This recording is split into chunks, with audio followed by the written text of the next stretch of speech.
No, they don't. They don't tell me much. I just ate a hot dog.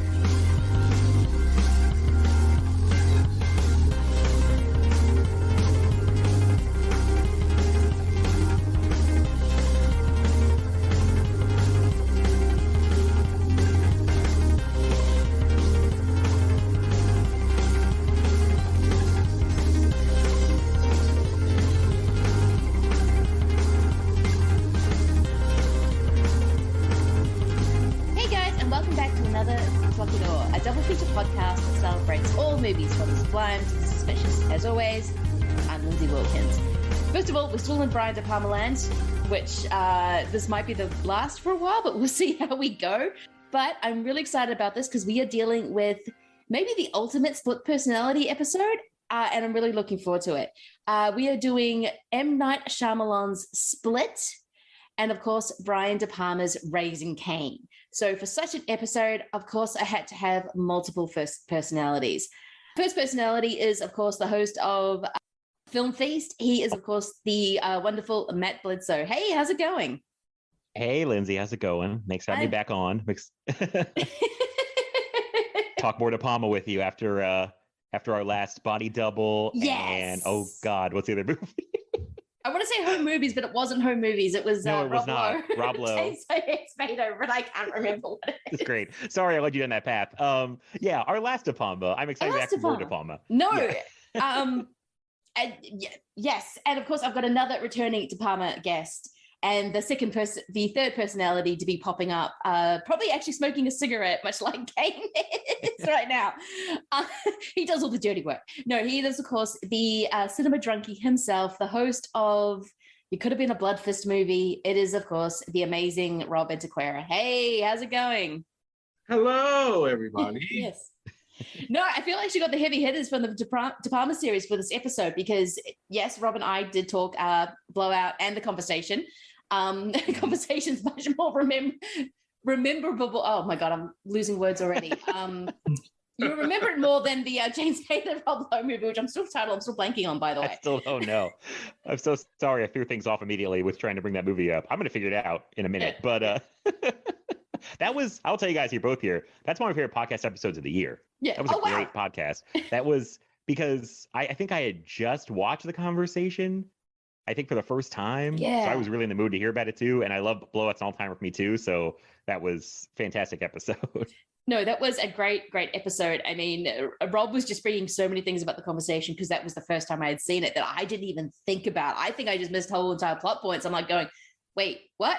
Oh my God, you're right. And I'm just like, Rob is just like poetically spouting all this stuff. And I'm just like, that, oh my God, yes. Yeah. I still get compliments on that episode to this day. Like, oh, I just heard that episode and it's like, yeah. Well, when you got two film lovers just going on about like two all-time classics like that, that's bound to happen. You're bound to get a love affair of cinema, in conversation. Especially with the two love affairs of cinema in one double. But Rob, how is Bloodfist going? It seems to be just going strength to strength at the moment, especially how you're just working in Don the Dragon Wilson's film into just cinema. It's kind of an amazing concept that I didn't realize how great it was going to be. Oh, it's going great. It's going great. I love it. It's probably out of all my podcasting ideas, it's probably my favorite one. I just came up with it as a joke, and I just ended up falling in love with it. So I'm like, yeah, I'm gonna do this. And I've got great guests so far. I've got great guests lined up and for the future, including Miss Lindsay over here. Hoping to get Matt on there soon as well. And I'm having a ball doing it. It's a great time, you know what I'm saying? Talking all things Don the Dragon Wilson, and of course other action movies too, because it all comes back to Don the Dragon Wilson. And I'm having a blast with it so far. I really am. No, I've been loving to listen to it. So please check it out because it has been absolutely a blast. I've been learning so much just because this area of action movies, I don't know as much as I would like. So thanks to Action Twitter, likes of you, Mike, Chris, Andy, and all those guys, I'm just like going, oh, I'm learning so much. But yeah, it's been going great. Matt, Film Feast it keeps going great. I mean, you just finally finished Unscottable, which seems insane. It does seem insane. I still can't believe it's over. Yeah, it took 16 months. Like it was 16 movies, so once a month. It went by very fast. I was really surprised. Yeah, so that's done. We're done with Unscottable. I know I've mentioned a few times on my show, and I don't know when this will come out, but we're slowing down a little bit because I had a busy time coming up and getting ready for all the October, the horror episodes, because I want to go full force on that. And yeah, but no, otherwise things are going great. It's still a lot of fun. Doesn't feel like a job yet, so that's good. So yeah, it's still a good time. And also, the Rob Lowe movie is called Bad Influence. That's it, not Home Movies. Bad Influence isn't a super memorable title, though. So, who can blame us? It's not. Yeah, who can blame us for forgetting the title of that movie? It was more the movie To Get to Body Double, if I remember correctly, because I was just like, oh, I think it was. Yeah. The movie's crazy, and the movie's more memorable than the title. I'll say that. But it is. yeah. So no. Otherwise, things are going good. I'm really excited now for horror movie season. I think I mentioned somewhere recently I've not been into horror movies for like a while, but now I'm getting back into it, and I'm very ready for all that. So. Yeah, this is like a good dip your toes back in. Both these movies are like tinged with horror, I would say. I mean, they're not like full on horror, but they definitely have that vibe in parts for sure. Oh, absolutely. I would definitely say that. I know, Matt, you weren't the biggest fan of this. Well, that's what Daniel said. So we'll see how this of thing goes. I did watch Glorious, which I think kind of got me back into the horror mood a little bit. So I'm actually really looking forward to getting into it just because it was just so simple and gooey and just so that was like, I think I'm gonna be watching a lot more horror. I'm finally getting back, because I haven't been as into it as I usually have been. So looking forward to getting back into it. I've kind of share your sentiment. I was falling out of love with horror for a bit, which was wild too, because I did a horror podcast for a while, The House of Screams, and I was just like, how can I be doing a horror podcast and I'm just like, I'm falling out of love with horror. And then I saw Malignant, and I'm like, I'm back in it, baby. I'm back in it full time.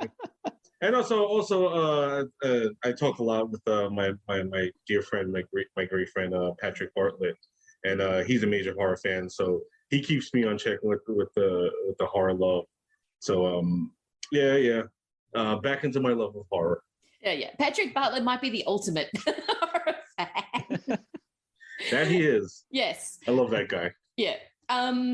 We might as well get into it. But yeah, this is kind of a horror adjacent one, just because you are dealing with both of these directors. Well, De Palma's done Psycho many times, but this is the one I'm like, oh, you're really getting back into your Psycho and some of, because I just recorded something on Femme Fatale, and that is definitely a Brian De Palma greatest hits. But Raising Cain, as we'll get into, does also feel like a bit of a De Palma greatest hits as well, just in terms of how he keeps going back to Dress to Kill, which is but we'll get into it. But first we are going to have to be talking about another insane performance in Split. Now we'll start with Rob this time. If you're going to curtains are opening, if you're going to show a trailer for Split and whatever James McAvoy is doing at any given time in this movie, what is going to be your trailer idea? I'm going to go with Identity from 2003. It's flooded. It's dead end. You the manager? Officer Rose. Transporting a prisoner here. But the roads are all flooded and I could use a room.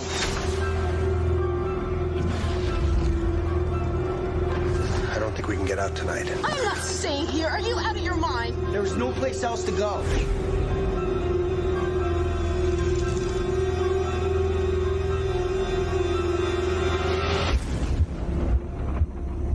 What happened at the motel? People started dying.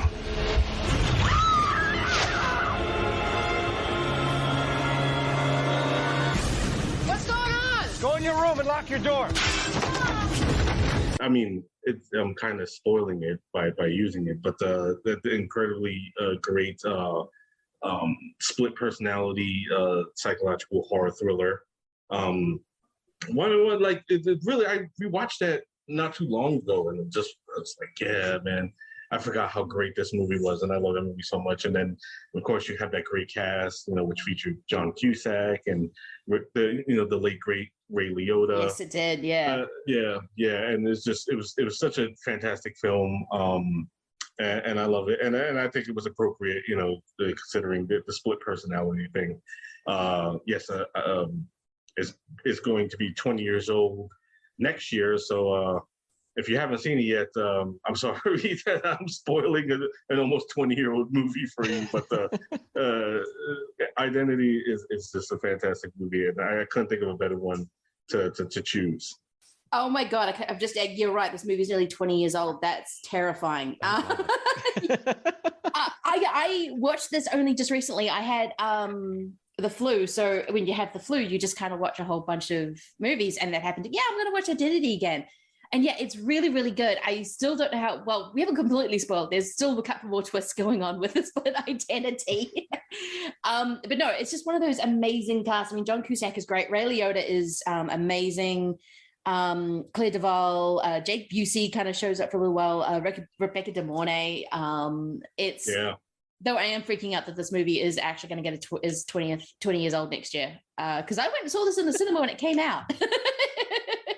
And I was an adult. That is not right. Matthew, I know you've seen this, but it's been quite a while. Sorry, I just read your name off the Zoom. You're Matt. I call you Matthew. We're being so formal. No, you're fine. I think I just watched it for the first time in the past year or two. And the funny thing was, I think I told a story back on my podcast when I first watched it that, oh God, it's making the 20 years thing is really hitting me too, because I was in high school when it came out, and there was a girl that had a crush on who had seen the movie and I hadn't, and I let her tell me the entire movie. And I didn't really want her to tell me, but I wanted to have her talk to me. So I was like, don't spoil it. And she just spoiled the whole thing. But then I remembered it wrong. So when I was watching, I was expecting one thing to happen. And I only remembered one of the twists. Something happened where I was like, oh, I was like remembering this wrong or didn't know the whole thing.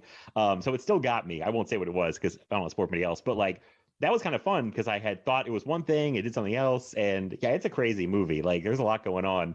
The cast is really good. It's like a real stacked cast. But I had a fun time with it. Yeah, when I first saw it, which was only a couple years ago. No, it is a really fun movie, and a kind of a great way to start easing yourself into what Split's going to do, because the thing about Identity is all the performances are kind of measured well, Ray Liotta is going nuts because he's Ray Liotta, but it's kind of these kind of measured different performances, and John Cusack's really good in it. It's just, this is absolutely the perfect trailer. Matt, what is going to be your trailer for Split? Hey, so I'm going to go with a trailer for a movie that came out actually the same year as Split. And I was reminded of it because a woman being held in a bunker, doesn't know where she is, a movie called 10 Cloverfield Lane.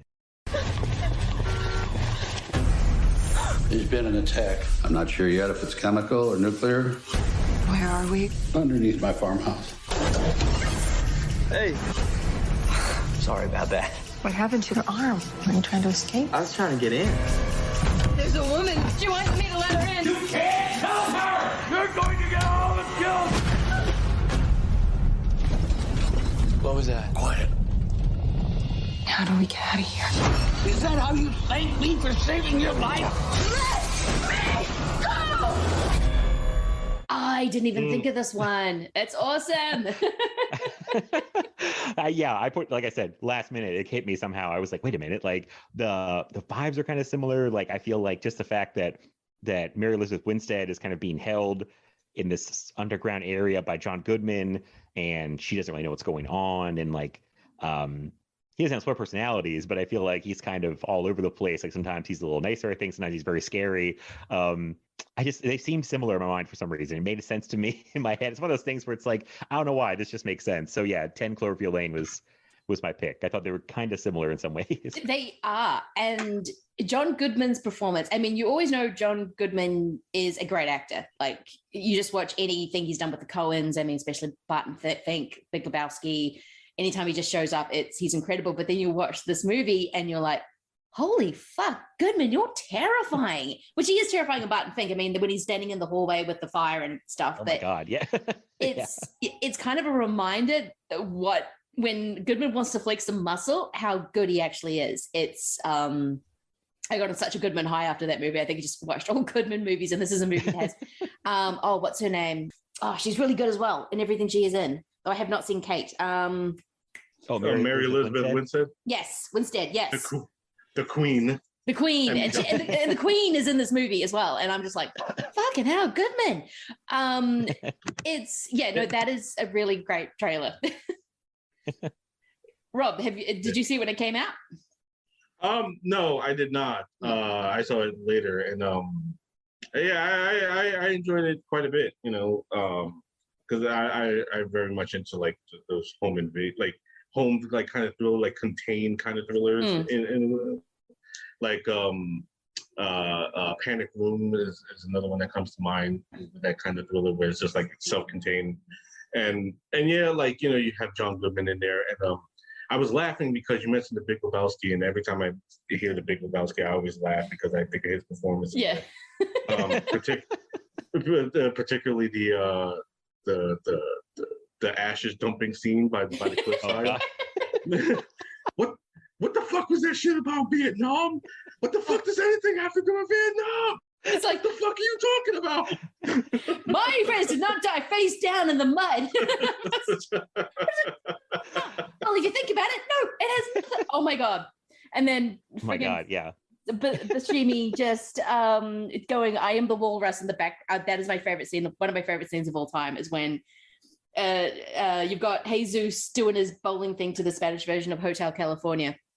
And Jeff Bridges, Lebowski, just talking about how he's got a beeper and gameplay, and then Walter just goes off. Oh my God, this is why I'm never doing a Big Lebowski episode, because it will just be me quoting the thing. I won't actually talk about it. No, it's true. It's true. It's like, it's a tournament, we're gonna fuck you up, man. Yeah, well, that's just like your opinion, man.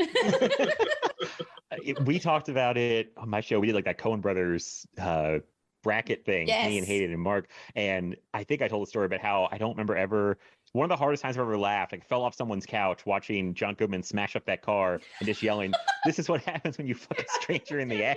Like, he's giving it 120%. Like, he is going so hard, like in this, screaming this line and smashing this car, and I just was losing it. He's amazing in that movie. John Goodman should have an Oscar by now, purely for Lebowski, Fink, and goddamn 10 Cloverfield Lane. I mean, yeah, every time you mention Lebowski, you just start giggling because about 20 lines just come into your head, and you're just like, oh my God.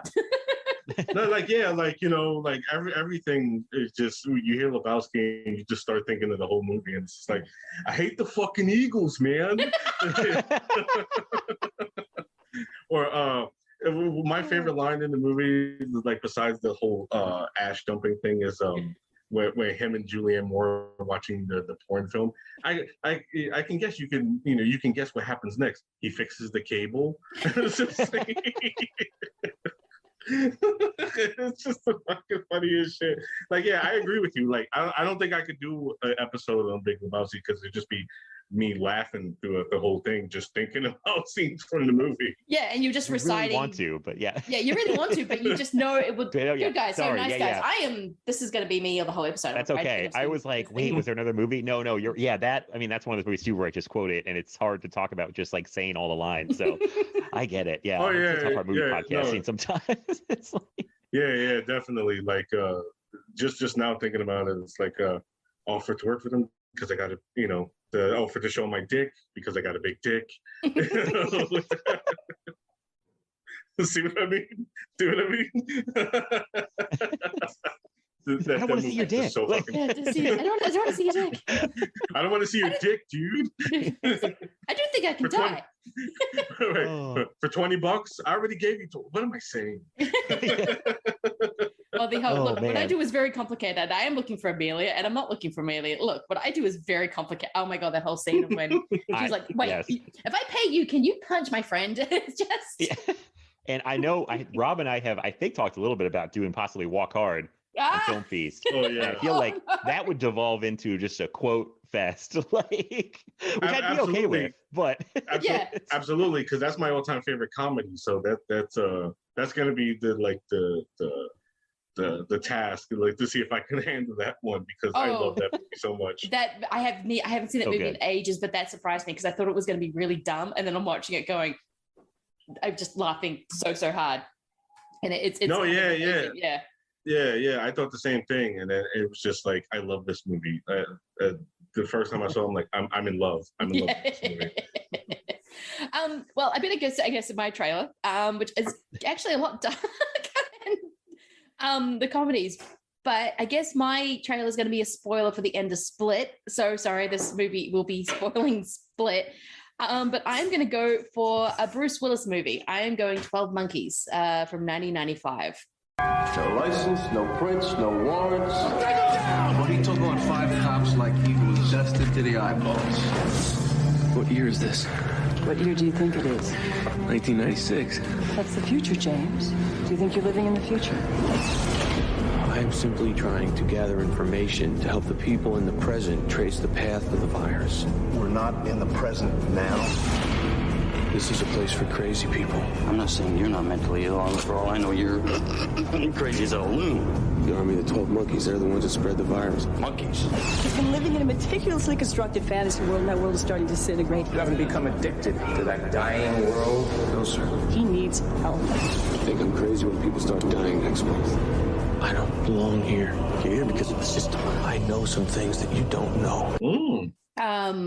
Yeah, it was either this or going to be X-Men First Class, but I guess I'm going to go with the Bruce Willis. Could see it, yeah. yeah. But they do, watching this, someone's like, oh, I can see the superhero angle because now I know what's going on. Yes, I see. But no, I'm doing 12 Monkeys. Bruce Willis goes back in time and has to deal with a very twitchy-headed Brad Pitt when he used to do that thing back early in his career when he hadn't quite become Brad Pitt. Well, he's still learning how to be Brad Pitt character actor. He's doing that weird head twitchy thing, which kind of always pulls me out of the movie. It's like when you watch an early George Clooney movie and he always tilts his head. Like he does it a lot in Ocean's 11. It's just this tilt. And the head bob. The head bob. Yeah. From Dust Till Dawn too. He uses it a lot in that movie. Yeah. Have you seen him do it in fucking Batman and Robin? The head bob. Like try to do a drinking game of how many times he does the head bob in Batman and Robin. You can have alcohol poisoning by the end of that one. Oh my god. He wants to kill you, Dick. You know what I'm saying? Everything. Yeah. I think you do also do that with ER, and you'll probably die of alcohol poisoning by the first episode from memory. Most definitely. Yeah, but it is kind of this kind of, I love when movies where Bruce Willis is in kind of a situation where he's working with a director who he's actually wants to do the good work for, and all that kind of thing. I'm not talking about later in his career when he was actually ill and all that dodgy stuff happened. But this is when he's like, okay, I'm working with Terry Gilliam. I'm going to do this. And it's just this really dark, macabre, strange, just that Gillian aesthetic of a movie. And that he took this kind of French New Wave, almost animated kind of thing with the photos and then turned it into something completely different. I do like this movie a lot. 12 Monkeys is one of those ones where it's just like I was completely blown away because I watched that. I was 11 when that came out, and nobody could really understand why I was into that movie because I've said this before. I think on your show, Matt, where my mom kind of forced me to open up and expand my horizons when it comes to movies. So by that time, 95, I was just like, venturing off into other stuff which people were, not accustomed to because, I was sitting there watching Van Damme movies and Bruce Lee movies. And then I was getting into stuff like 12 Monkeys. And it's just like, I don't understand this movie at all. And I'm just trying to, 11-year-old me trying to explain what the fuck is going on and all this stuff. And it's like, why do you like this? And it's like, because it's good. And it's just like, I can't join you on this one, Rob. You know what I'm saying? So it's like, I was alone in my love for 12 Monkeys, but yeah, I really love 12 Monkeys. You know, it's really dark. Bruce Willis has given an incredible performance in that one, like really incredible. Madeline Stowe as well, like the great Madeline Stowe. I love her. Matt, I wanted to tell you that I really fucking depressed about missing an appearance on Unscottable because I really wanted to do Revenge. I want to talk about Revenge so bad. That is my favorite Tony Scott movie. I love that movie so much. I can't never not cry at the end of it. It is one of my favorite movies of all time, and you know, obviously Madeline Stowe was in that, and she's just amazing, as well as Kevin Costner and Anthony Quinn, and so I was just like, oh man, like, you know, he's finished, and it was just like I wanted to talk about Revenge. And then, you know, I'll figure out a way to talk early on. Yes, I know. It's like. Yeah, like, yeah, I mean, I'll eventually get around to it, but it's like, damn, like, you know, that would have been a great movie to talk about with Matt, you know, Revenge. It would have been an amazing conversation, especially with me just like, I thought this was No Way Out. Like, I got those movies completely confused. I've met people who's just like I would explain Revenge to them, and they was like, are you talking about No Way Out? And I'm like, no, I'm talking about Revenge. Yeah, they're actually very different movies. I don't know why I got them confused in my head, because when you're watching it, No Way Out is this very tight, almost a one location thriller. This happens to take mostly in the place in the White House. And then you have Revenge, which is the sprawling kind of odyssey of a revenge movie. It's like, how did I actually, especially with the car scene, I'm just like, how did I get these movies confused again? I don't know. It happens. Well, Rob, if you ever talk about Revenge on another show, I'll be happy to come on, or we can do like another Revenge episode way down the line on my show. Like, I'm giving Mark another shot to talk about more Tony Scott. So I don't want to stop talking about Tony Scott yet. So I'm happy to talk about him more. Oh no, you can totally. That's a beautiful thing. It's your show. If you want to talk more Tony Scott, you just start talking more Tony Scott. Absolutely. Well, 12 Monkeys. I hate to be like the wet blanket, but like, I just saw it's one of those movies that seems like beloved, people love it. I just saw it again the first time. I know in the past couple years, I think during COVID, because the whole like there's like a plague storyline, right? I mean, the whole like there is, was like, oh, this is topical, and that didn't bother me. I think I have like a real, I don't like Terry Gilliam's style. I think I have a real allergy to Terry Gilliam, and it did not work for me. It's one of those, and maybe it was like one of those days where I just was not in the mood for it, and I forced myself to watch it. I don't know, but like it just didn't play for me. I thought it was like okay, and I was like, oh man, I really thought I might love this, and it didn't work. But I mean, I know people love it, so I don't have a lot of thoughts on it. I just I watched it once, and it didn't play great, but I would give it another chance someday. No, that kind of makes sense. I mean, Terry Gilliam has one of those distinctive styles, and watching his movies, you can kind of tell he's an arsehole, and apparently from all accounts, he kind of is. Yeah, I mean, I still have not seen Brazil yet, which I know is like, okay, I will get to Brazil one day, but it's just one of those things. I mean, I know, Matt, you're such a style guy. So if you're not moding on a style, then you're not going to get the movie. That's perfectly fine. I mean, and I can see why someone says they don't like a Terry Gilliam movie. I'm like, yeah, I get that, because it's a lot to take at times. I mean, he does a lot. I mean, I thought I'd like it too, because I'm a style kind of person, and he has a very distinct style, but I just don't know if it's a style I like necessarily. But I don't know. That might just be me. He's a very assured taste. Yes, Terry Gilliam. I'm glad he didn't do Watchmen though, because his version of Watchmen sounded fucking terrible. Yeah, I think that would have been absolutely the worst. And considering Terry Gilliam doesn't always like his characters, I think if you're doing Watchmen, which already has horrendous characters, if you're not a little bit sympathetic to them, I think that movie just would have been a hate fest with just, why am I watching all this ugliness? It's all good. And I actually want to get my Watchmen things on this. Yeah. Anyway, we might as well get into another director who has a very specific style, and sometimes that rubs up against people, and sometimes it really rejects people. And that is, of course, M. Night Shyamalan's Split. The only chance we have is if all three of us go crazy on this guy. Who is that? Maybe she can help us. We're here! Help us! We're in here! Don't worry. He's not allowed to touch you. He knows what you're here for. He listens to me.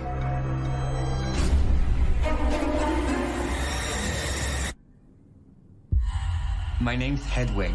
How old are you? 9. I've never seen a case like this before. 23 identities live in Kevin's body. Who are you? Help me get out of here, Hedwig. You trying to trick me? I'll tell on you. Aren't you the clever one? An individual with multiple personalities can change their body chemistry with their thoughts.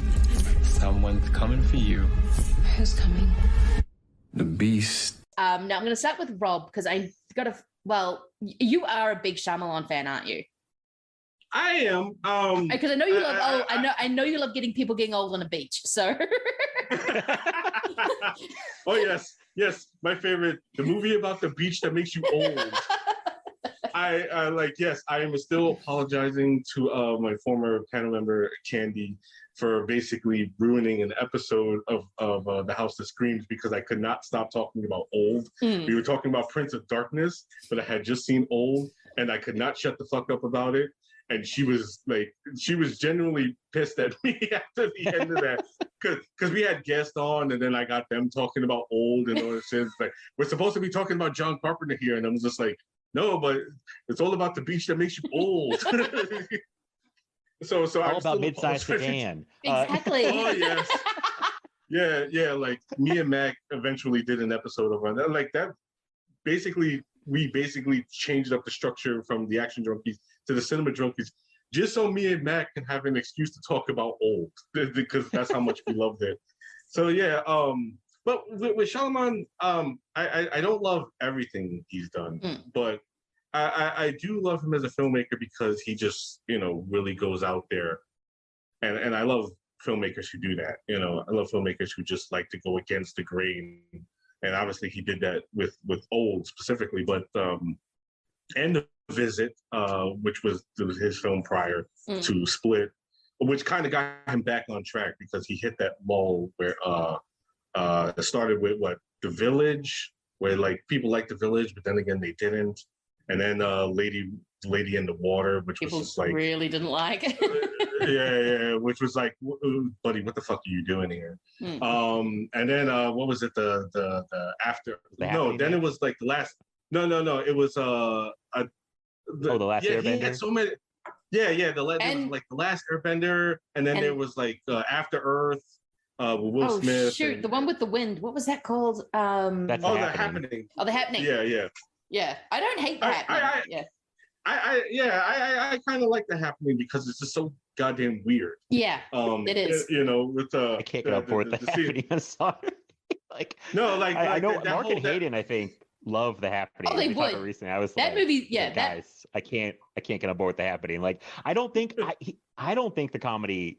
Some of the comedy is intentional. I know some of it he's trying to be funny, but like, I don't think it's all meant to be a comedy. Like, I think some people, I know it wasn't Mark and Hayden. Somebody was saying like, oh, it's all meant to be funny. I'm like, I don't think the whole movie is meant to be a comedy. Like the stuff with, I think it's Betty Buckley with like the I'm a lemon drink. Yes. I think it's supposed to be kind of funny.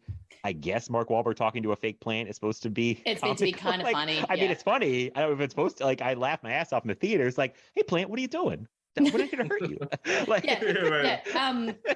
Mark Wahlberg didn't know that scene was meant to be funny. Shyamalan was laughing his ass off. I think that was how it was.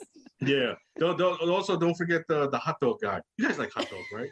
Yeah. The hot dogs. Hot dogs are they're good and they're high in protein. I love hot dogs. You know what I'm saying? Oh it's just like that scene is just so fucking hilarious. Oh my god, the hot dog line in Split is my favorite line. It's just when Kevin, I guess, is Hedwig, and he's meant to be this 9-year-old, and he's just kind of like just talking random stuff. So he says, "Oh no, Miss Patty wouldn't lie to me. I just said hot dog." Yeah.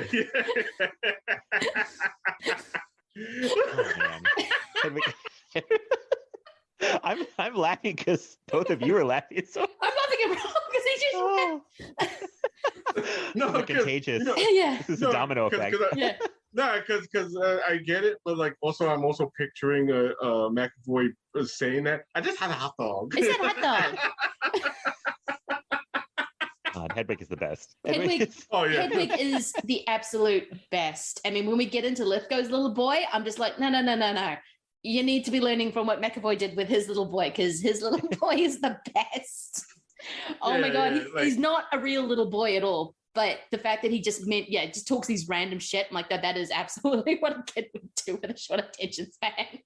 Just whatever pops into his head. But Matt, how do you feel about the Shyamalan? I mean, I know you obviously don't like The Happening.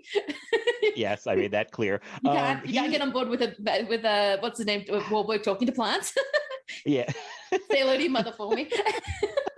Say hi to your mother for me, plant. We're not going to hurt you. Insane. You know what's funny? Even though I don't like The Happening, I'd rather him be doing something like that's very much him than stuff like After Earth and Last Airbender. When like I'd rather him doing his own his own weird stuff than like studio stuff, because he's kind of like lost in the woods there for a little bit. No Village pun intended, but like he's like he does Lay in the Water, which is very much him. But like I know Village, I think it was a big hit when it came out because the marketing was great. And I think I've told the story before how like my theater booed when it was over. Like they were mad, like because it ends very abruptly.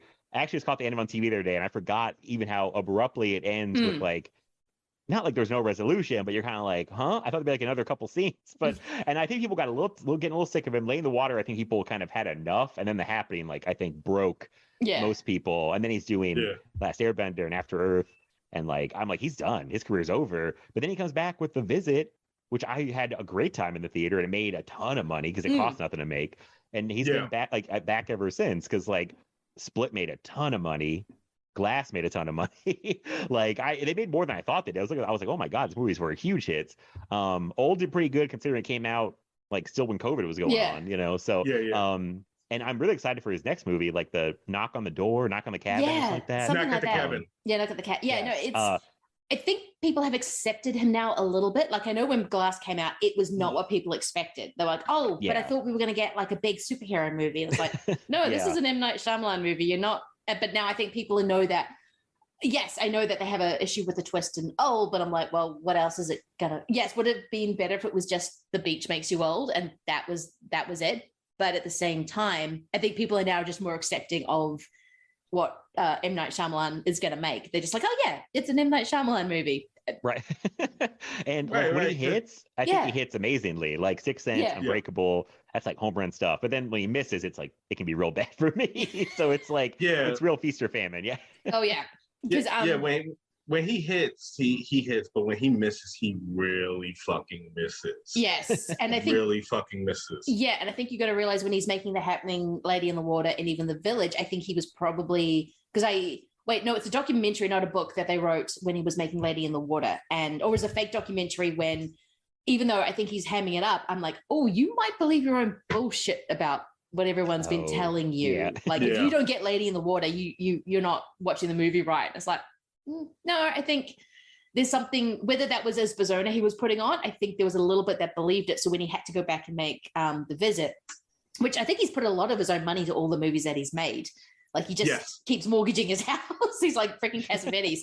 I think he sort of went, okay, I've got to cut out my own bullshit. I just love making movies. I love making my style of movies. And I'm just going to do that. And if the audience gets it, they get it. If they don't, they don't. And Jason Blum's like, well, if you're putting your own money into it, means I don't have to put that much money into it. So sure, I'll distribute your movie. It's easy. So yeah, I think that's kind of where we are. And I think Split was kind of, there was rumblings of The Visit, which I still haven't seen. I need to get onto that. Somehow it's not been ruined for me either. Like I know it's something to do with the old people are weird, but that's about it. But then, Split comes out and it's got James McAvoy. There's buzz about it. It's like, oh, Shyamalan's back, baby. And you watch it. And I just remember going, okay, split personalities. James McAvoy. Oh, okay, Hedwig, I really, really like. Where's the twist? There's got to be another twist. And the twist was not anyone. I remember an audible gasp in the theater when people just like going, holy shit. it recontextualized the movie in a completely different way, which will lead to the end. But I guess, Rob, how did you feel about Split when you first saw it? It was weird too, because I actually saw it on a date with my ex girlfriend Stacy, and me and her like, because she lived in Jersey, and then she had a terrible time getting out to New York to meet me to see it, and then it was just like it set a mood for the rest of the day, and we were just like, oh god, you know what I'm saying? And then we decided to just like, yeah, let's just watch this movie. Let's go watch Split, whatever, who cares, And then we watched Split, and then it just completely just like, wow, this is great. Like, it completely saved the day, you know what I'm saying? Because I really enjoyed it. I probably enjoyed it a lot more than she did, because she just felt like this was a bunch of just crazy shit, but she liked it. But I was just like, I was all into it, particularly with McAvoy's performance. Yes. One of the all-time great performances in my eyes. That man really pulled out all the stops to play multiple characters. And it was just like, I love it when actors do that. I love it when actors just go for it. And he really fucking goes for it in this one. Like he really just like cuts loose, with all the characters he's playing. I mean, he's playing 23.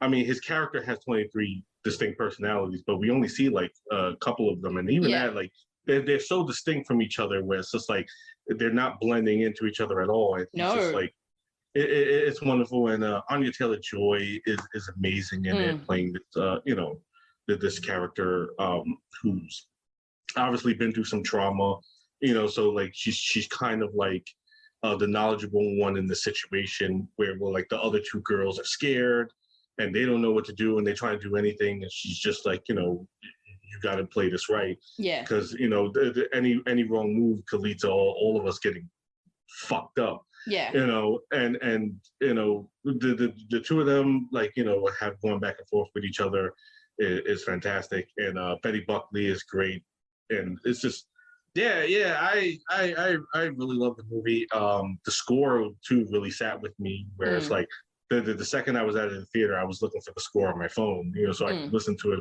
on the way back home, and I really love Split. It is my kind of jam. I love thrillers like this. And of course, it was just like, I enjoyed the visit. I thought it was great, but it's just like, okay, Shyamalan, let's see where you go now. And then it's like, yeah, dude, yeah, give me this. And then, like, Glass, I was like, and then, of course, The Beach That Makes You Old is just like, yes, do more of this. Be more the concentrated weirdo, because you're perfect at this, and I fucking love the weirdo shit, just full-fledged weirdo shit, and I love it so much. So like, yes, continue to do that, but like, Split, just I love Split so much. What about you, Matt? With your first reaction when you're just sitting there, sort of watching it, experiencing the McAvoy of it all? I really liked it. I mean, I was like everyone else, I think, blown away by McAvoy's performance. I mean, like Rob said, it's incredible. And it was like, so I'd seen The Visit and really liked it, and it did well, but it felt weird because it was found footage, and you're kind of like, was that a fluke? Was that it can't? And then this comes back. It's like, oh no, he could still really make it just a great movie with really good actors, and James McAvoy like just working, like just, my god, is just working as hard as he can, and like it's amazing, like him with the personalities, like where he does these subtle things. Sometimes they're not as subtle, but like you always kind of know what personality he is at that moment, even though still James McAvoy. But he does these little things where you're like, oh, okay, now it's Hedwig. Now it's like he's back to, I'm gonna mix up all the names. Is it Patricia or Priscilla? Patricia. Yeah, Patricia. Like then you got the couple, like the more normal guy whose name I'm kind of forgetting. Barry. Guy. Yeah, I wrote them all down. Yeah, to keep track of everything. I should have wrote the names down. But like, it's like there's these subtle things that he's doing, and there's a way you could overact it. I don't think he's doing that. I think he's like playing it pretty, like when he changes between the other, I think it's pretty brilliant and pretty hard to do. I mean, that's like anybody could talk about. I with a big group of people, I feel like, and everyone was like, "Oh my god, he was so amazing!" Like, well, like the movie was great, but like he's just, so good. It's just like so. I really, really liked it. I was like, "Oh my god, Shyamalan is like really back. Like he's really," because I really, like I said, I thought he was done. I was like, this guy. Yeah. After Earth and Last Airbender, whew, it's like this. It's like, and then like this and The Visit, I was like, okay, he's gonna be okay. And this was, I mean, just very satisfying. I'd only seen Anya Taylor-Joy in The Witch before this. Me too, yeah. And I think it even took me a minute to make like the same girl. I was like, oh, that's a girl from The Witch, and she was great too. She's even better than I remembered her being. She is.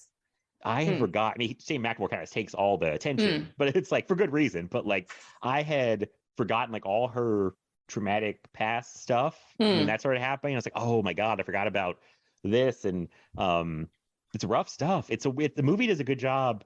Like, I think it's Shyamalan doing humor that actually works for a change. Like sometimes humor does not work for me, but I think the stuff that's supposed to be funny is funny. But then like when it's Anya Taylor-Joy's like the trauma and the abuse she handled, that's all handled, I think, pretty well and pretty like delicately. I know there was one scene in my theater like uncomfortably laughed at, I think because they were just like with her uncle, like he takes his clothes off and it's weird. He's like, let's play animals. And everyone was like, it was more like, ooh, we don't like this. It was like, it was uncomfortable. We're not expecting this amount of trauma in a Shyamalan movie. Yeah. But no, she's really good. She's way better than I remember her being in this movie because James McAvoy again, just like it's all about him, but it's like she's great too. So it's a really good movie. Yeah. She really is. I mean, there's this kind of thing where Split kind of feels like, yes, it's got his Shyamalan's weirdness in there, but you can tell he's kind of bringing in the lessons that he kind of learned from the bigger productions like After Earth and Last Airbender, even though he was terrible at that. But you can kind of tell there's kind of more of a Split feels more streamlined than any of his other movies, mainly because you were just in this kind of one, most of the time you're just in this underground bunker or you're in Betty Buckley's office. So it kind of feels a bit more sort of streamlined and contained. And he's like, yeah, I can make a streamlined actual movie with my weirdness, which is all going to go into what McAvoy is doing. I think he is kind of overacting a little bit, but it works. Like he knows he has to go big. You can't go small with that. And the way he distinguishes himself with his personalities. I mean, I love the fact that you have Dennis, who's kind of the one in charge at the moment. And he's the OCD guy, and he's also the creep. And he doesn't really have boundaries, which you can kind of tell with the other personalities. Like, no, you stay right there. But then the fact that he's having to play two characters, McAvoy's having to play sometimes two characters at once. Like he's playing Dennis pretending to be Barry, but not doing it well. Right. That like there's something, and you don't know Barry, which is the kind of the weird thing. You're watching it going, wait, this guy's someone, because you already got the feeling that something's weird sort of happening, and it's more Anya Taylor. You're seeing it through Anya Taylor-Joy's character, kind of going, hang on, something doesn't fit right with the usual abuser. What's going on? And the way she kind of starts trying to have a relationship with Hedwig, I think she goes, okay, he's a kid, I can maybe talk to him. But no, I loved Anya Taylor-Joy in this performance. I think it's really well done. I forgot how good the opening is. When they go into the car, you don't see James McAvoy get in, you just hear it. And then you only know something's wrong is because she's looking at him going, uh-oh. And the two girls on the back, not even paying attention because they're giggling, they're friends. They have no reason to take a look around them because they've always been safe, which is how you should be. Like, it's not like you want Anya Taylor-Joy's upbringing, but just the look on her face, and then how he just puts on the mask. I don't know. I forgot how good that opening was. I'm like, oh, okay, yeah, this is Shyamalan's on fire in this. in this. Great. I forgot about that too. Yeah. No, and it's great because it sets up her character perfectly because she's more aware of her surroundings because of her trauma. Where like the girls who have always been safe and privileged, they're not paying attention because they're not used to being in difficult, traumatic situations. But she's always constantly aware because of her own situation. So it's like, where she's the only one to notice at first, and the girls in the back just gradually realize later that hey, like, you're in the wrong car. Yeah. Like and they're just kind of nonchalant about it. Like, sir, I think you're in the wrong car. Whereas Untitled Joy, she's just like, yeah, we might be kind of fucked here. Yeah. They're like, this is a scary situation, and she realizes that, and the girls are just like, hey, what's going on here? You know. Yeah. No, it's interesting. That's a great sequence. Yeah, no, it's interesting how I sort of noticed it this time around because Shyamalan likes to direct in straight lines. Okay, I have my themes that you're going to see very, very clearly. I'm going to gradually show them. The fact that Dennis keeps trying to get the girls to take clothes off because they're dirty and he's a creep and all that kind of thing. Well, he goes, oh, no, you have a stand or you're jumping, you need to take it off. The girls don't have underlayers because, again, they are safe. They've always been safe. They're privileged. They don't think they need to. Whereas Anya Taylor-Joy, because she's gone through trauma, because she's self-harmed, because of all this kind of stuff, has multiple layers of clothing. So every time it's, okay, you've still got that layer on. And it's the process of her removing her clothing to show her scars.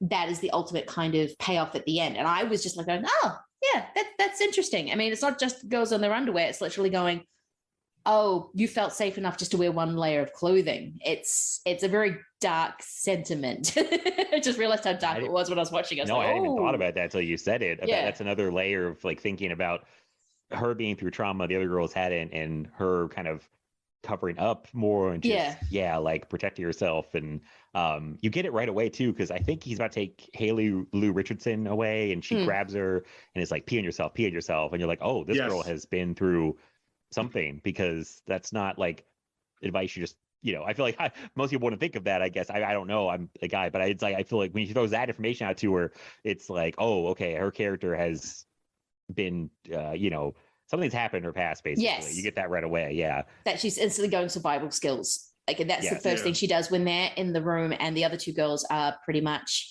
okay, we need to do this and this. If we all take them, and she's like, no, that's not going to work. Like she's probably got, I've tried all this. I've done all this. I know what's going to work and what isn't. And you have to wait, and you just have to you just have to wait it out to see. And you can see her as soon as she sees opening, she goes for it. Like as soon as she realizes Hedwig's a little boy, she's like, oh, but we can go to your room and hang out and I can see your window. And the devastation on her face when she realizes it's a drawing is heartbreaking. Or when she looking at the videos and it's not the fact that she's stunned by the personalities, she sees where they keep the key. And then she's instantly like, oh, it's under the hat. Boom. Because I saw Barry take off the hat and put it on. It's that kind of stuff. And I was really just noticing her performance. And she's kind of having to be in the background a little bit because James McAvoy is the whole show, and we'll get into his different personalities in a moment. But her and Haley Lou Richards, I really do like Haley Lou Richards a lot. I think she was really good in this. But Anya Taylor-Joy, I'm just like, yeah, this is why I go to see everything you're in, because you're amazing. yeah, like particularly, like, I know we're getting ahead of ourselves, but like what you were just saying, Lindsay, about like, how she has all these layers of clothing. Because, she's kind of like hiding her scars, know, and like, you have that sequence where he chases her into the cage and she locks herself in and he can finally see her scars. Yes. And like, he like the whole thing is that basically damaged people are the most pure because they're the strongest because of their trauma. And, she's finally able to accept that of herself, where like, she's ashamed of this stuff, and like, she's kind of like ashamed of like what's happened to her, and like he basically, in a weird way, like he's the villain, but he gives her the strength to accept this fact that like, look, there's nothing wrong with you, like it not intentionally, like but like that's the way she takes it. Yes, where it's just like you're different than the rest, like you're the damaged are the most evolved. It's it's a fucked up scene, because he's sort of saying, because you've gone through what you've gone through, all this abuse, all this trauma, you're evolved, which is a kind of a fucked up thing to think about. But at the same time, it's a reason why he doesn't. What is the beast doing? Is he eating? He's eating the girls, isn't he? Like he's chowing down on them.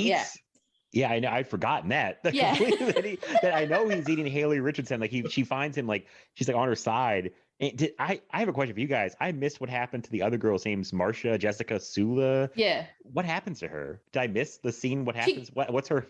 She kind of gets I can't remember. He's also in the room with her when, she's lying on her back. And I think it's Kat, who I can't remember her character name, opens the door and just pretty much sees the beast eating on her. Like it's just, he's just chowing down. Yeah. I thought I only saw it happening to Haley Richardson. Yeah. Yeah. Yeah. He definitely munched the both of them out. Yeah. Okay. But not in the way anyone's thinking. No, not in the good way. Cannibal tendencies. Yeah. Yes. He's going for the intestines. Stuff I couldn't believe I forgot. Like that he's just full on eating people as the beast. He's a cannibal. I'm like, how did I forget that? Yeah, me too. It's had completely kind of jumping around. I had totally misremembered what happened with Anya Taylor-Joy in the flashbacks. We see her as a little girl. I could have sworn she actually did shoot her uncle, but then we see her she pulls away or he pushes it. She misses him, basically doesn't kill her uncle. He snatches it from her, the shotgun. This is still a shot, but it misses him. And then the horror of her dad, I guess, dying, and then the uncle surviving and taking care of her. And then at the end, it's where she's in the cop car, and they're like, "Oh, your uncle should pick you up," and her face is just like, shit, it's don't turn back to that guy. I just forgot all the stuff with that. It's like Rob was saying, the beast, even though he was doing something incredibly screwed up and was kind of going having this really fucked up take on trauma and how you need to do that to evolve, it is at the same time, it gives her the confidence, not quite the confidence, but I love the fact that it's unspoken between her and the police officer. She suddenly has a look on her face, and then the cop suddenly goes, something's not right. She's not excited the fact that her uncle's picking her up. Right. And there's a click moment of, she's not going back to him.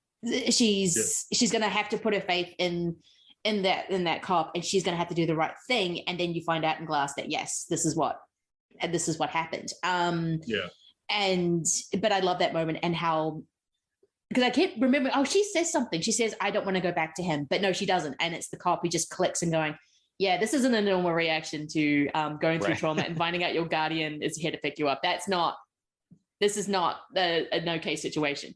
Yeah. I love that moment. Yeah. Yeah, because you consider she's just been through this traumatic scenario, and you think they'd be happy that their guardian has showed up, and then she's just like, no. And then the cop is like, I realize this. That this is not a situation that I want to send this girl back into. But that I remember that scene with her in the cage and him telling that the damage are the most evolved really struck me hard, that to the point where I actually teared up over it, because we see through flashbacks the shit that she's going through, and then she's incredibly covered up. She had all these layers of clothing, and then when you get her to her bare essentials and you realize she's quote unquote damaged through all of this, and then but that's what got her to basically survive the scenario where the other girls are just privileged, and they just can't figure it out because they've never been through something so traumatic, where she has been just through the worst of it. And that's what helped her get to the end. And he's just basically I in a weird way, I understand, and you're the strongest, and that's why you're here. And I just found that so profound that it drove me to tears, because I just was like, that is a beautiful sentiment, because you could, people who are damaged, and not just physically but mentally as well. They often feel ashamed of what they, the scenarios they go through, their life experiences, and just to be told that no, not only are you okay, but you're stronger than you think you are, is a beautiful statement in my opinion. And I was sitting in the theater that's beautiful. You know what I'm saying? It is actually a really beautiful statement. It's fucked up and beautiful at the same time, and I think that's what Shyamalan really gets to the heart of. And now, I guess from that, we're going to go into it. Thoughts on Hedwig dancing? Just a complete 180. It's a good way to sidestep from heavy stuff to Hedwig's dance. Some of the funny stuff I was thinking when I said stuff that works, it's the humorous stuff that works is like Hedwig, like him saying like, do you want to see my dance? And then like him doing his little oh my god, the feet in the air is just when he's obviously trying to killed in the theater. Did great. People loved it. Probably could have gone for 20 minutes. They would have eaten it up. Yeah, Hedwig. Was he? Is he a fan of Kanye? You know, Kanye's my man. Is it Drake as well, or is it just the Kanye? No, I do love that line. I forgot about the Kanye's my man. Yeah, like it's just like, I mean, I'm not a big fan of like when you have something with a serious film, because the subject matter is incredibly serious. Yeah, it is very serious. It like in the tone is very serious. So like, I like off the top of my head, for a perfect example, something like Pet Sematary, the original Pet Sematary film, and it was just like that movie is incredibly grim, but then you have the character of Pascal, trying to be the comedy relief, and that shit just pisses me off because it's like, dude, you're fucking up the tone. Like, just give me the grimness. It's too grim. This comedy shit ain't working. Just give me all the grim shit. And it doesn't help you have a legend of forgetting his name. It's going, sometimes you're better off dead. And just in that main accent, it's just something about it. Just also, I think that captures the movie. It's like, what? It's very weird in Pet Sematary. Oh my god! We had to do a main accent, but no, I think because of McAvoy's performance, you forget how dark this movie is. I mean, Matt, you said you forgot that the beast actually ate the girls. I forgot that he ate the girls. I thought he just like, because they are there to be lambs to the slaughter. They are literally a sacrifice for when the beast arrives. But because you have Patricia or Miss Patty, I think it's Patricia, coming in and just doing her thing, and the way she like, you can tell she's in the way she does her scarf and just the way she goes, no, I've talked to Dennis. He will not be, he knows the rules. He knows why you're here. He will not be touching you. Or Dennis just like going into the bathroom. It's like, just the look of when he sees the bathroom, and they probably only used it like once. So they haven't had time to actually do anything in it. And it's like, this is unacceptable. I mean, have you seen it? And they're just like, what did we do?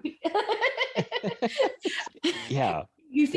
You do forget the dark, very dark underlayer because you have so much sort of popping on the surface. Even Betty Buckley, when she's trying to talk to Barry / Dennis, and the fact that you've just got all the personalities just quickly, as soon as they get in control, just quickly like sending emails just as fast as they can, and then poor Dennis having to go up and go, no, everything's fine, I had a moment.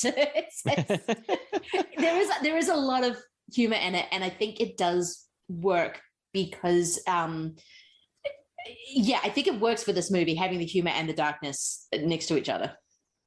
Yeah, and I kind of agree with like what Rob said about like, I don't necessarily like when they mix tones sometimes, but I feel like, I don't know how to describe it. I feel like in Split, it's balanced pretty well, or it's done pretty well. I feel like Pet Sematary is a great example of like, I feel like the tone shifts so dramatically so quickly that it's very like jarring. Yeah. And like, I always think of the crazy scene in Pet Sematary where they have the funeral, and it feels like it's out of like a dream sequence because it's so heightened. Like the melodrama is so heightened. It's like a soap opera. Like the body falls out, the people are freaking out. I'm like, am I still watching this movie? Is this actually like, I'm like, is this actually happening, or is someone having a bad dream?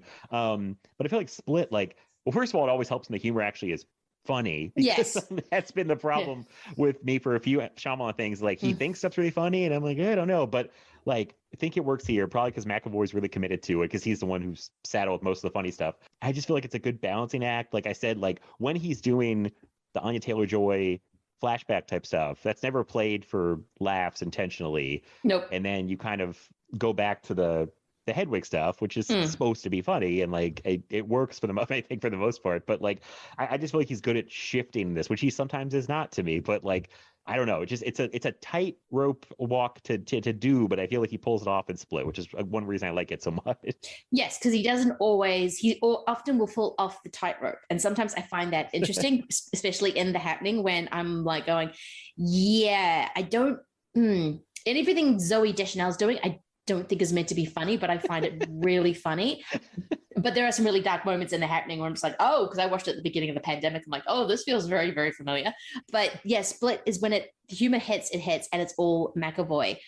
But at the same time, when he is talking and you do get sort of the scenes of when Anya Joy Taylor's looking at the different diaries of all the different personalities, or like when goes, oh yeah, they're all the same person. Why do I have to use this motherfucker? You can tell he's giving himself insulin shots. Oh yeah. Yeah, because one of the personalities has diabetes, and then you have kind of there's other sort of things happening. It doesn't take away from the fact that they're all there to protect this one guy. And as soon as Kevin comes up, first thing he says is, kill me. You got a shotgun, just to shoot me. I don't want to live anymore. And you realize it's more about the self-preservation of the personalities than anything else. I mean, it's like the Wolfman. Every time the Wolfman comes in a Universal movie, he's like, wish I could die. I just can't. And that's his personality quirk. Is I want to die, but I can't. And that is kind of like Kevin. He is kind of the sympathetic monster. And it really works. When you said I want to die and I can't, I couldn't help think of Forgetting Sarah Marshall. It's like, die, I can't. Sorry, I had to make that stupid joke. No, sorry, Rob. Go ahead. No. Like, I'm glad Lindsay brought that scene up, because I cannot tell you how much I love that scene, just purely from a performance standpoint, where it's like that. Like, I mean, we've been talking about how great McAvoy is in that, but I think he's the best in that scene because the way, like, the dominant personality comes up, which is Kevin Wendell Crumb, and he's just like, kill me. And like the other personality is like, no, wait. Like, in the way he kind of like almost like morphs between the different personalities. No, wait. Like, and it's just like it's such a brilliant choice to do that.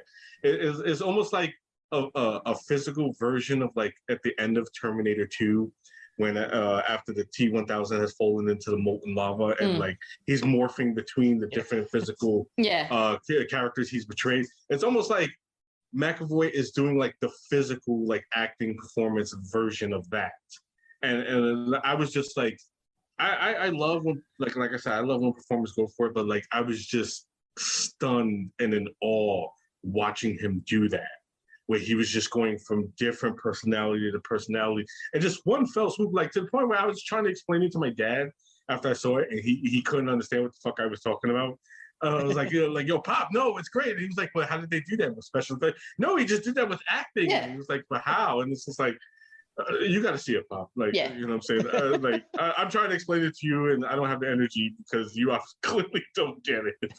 But like, it's just a wonderful thing. Like I said, we've been talking about McAvoy, and it's just like, I cannot stress enough how great he is. And in that scene, I think is like the pivotal scene, like to show just how great of an actor he is, just the way he was able to do that and do it perfectly, you know what I'm saying? To just basically self-morph in between different characters and be so distinct that you understand who is who. Like, even though like he's like, there's no kind of like film technique to change, like there's no cuts, there's no special effects, it's just pure fucking acting, and it's the most wonderful thing ever to watch him do that. Really is, because he changes the cadence of his voice with each character, even when he's doing that scene when Kevin's just like, oh yeah, I'm done, and all the personalities come and go, no, we're good, we can handle it. Patricia and Dennis are just having a moment, it's the boys' fault.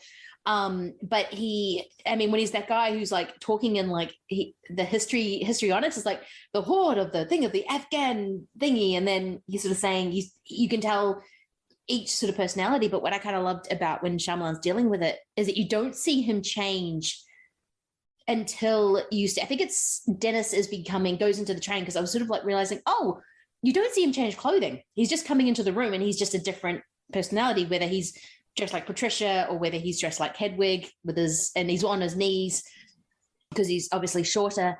And then it's not until Dennis walks into the empty train car and then you see him take off his shirt and you see, oh, this is the process they do when they change personalities. And then you see it again when all the other personalities come up. I don't know. I thought it was really smart. It wasn't I mean, De Palma has his own very special brand of way of showing the different personalities in Raising Cain, but I thought it was a really nice, simple way for Shyamalan to sort of distinguish each personality, and then he can start, once James McAvoy's kind of drawn the lines, now he can just go full on and just do the morphing thing. And I like that he left it to the end because it's a really cool special effect. right. Yeah, like he's like, McAvoy is just a human special effect, like not to steal from Mike and how he refers to Scott Adkins. Yes. McAvoy is just a human special effect when it comes to acting. I also wanted to give credit to the composer Wes Dylan Thornton, who like that score he composed, like especially in that scene, is just like, it's just really like, I mean, I'm a big fan of musical scores, which has always made me weird to people my age, like especially when I was younger, because I'd be listening to scores and like, you're just listening to music. There's nobody like singing or rapping over it. You just listen to the score, and I'm like, it's great. And it's like, yeah, you're weird, dude.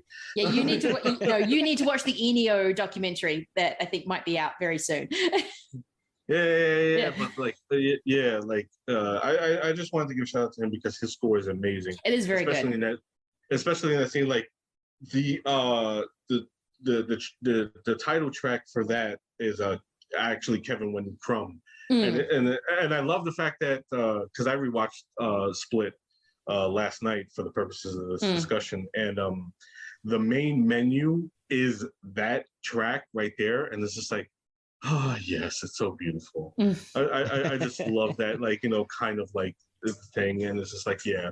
So I just wanted to shout him out because I thought his score was great, and his score over that scene was just magnificent because it really just aids McAvoy. I mean, McAvoy doesn't need much because he's just pulling out all the stops.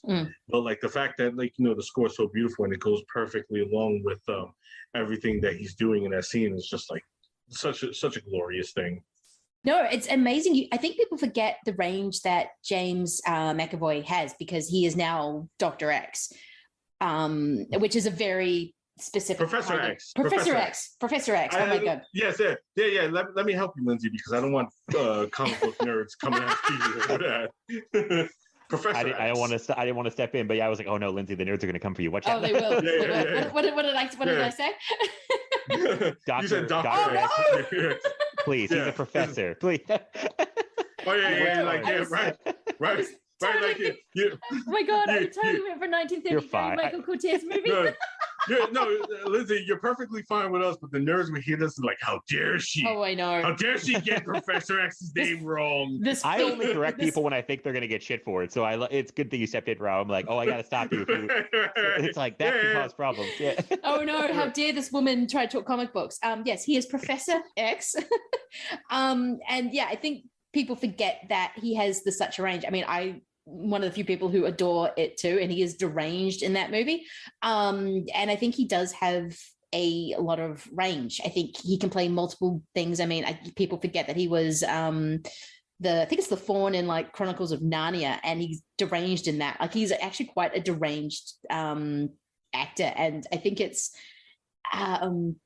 great. I mean, I love him in Atomic Blonde. I'm just going through some of his things, and yeah, I think he's a really good actor that I sometimes, because he was an X-Men, he is now this one character. I'm like, no, this guy's a lunatic on screen. You should watch his other movies.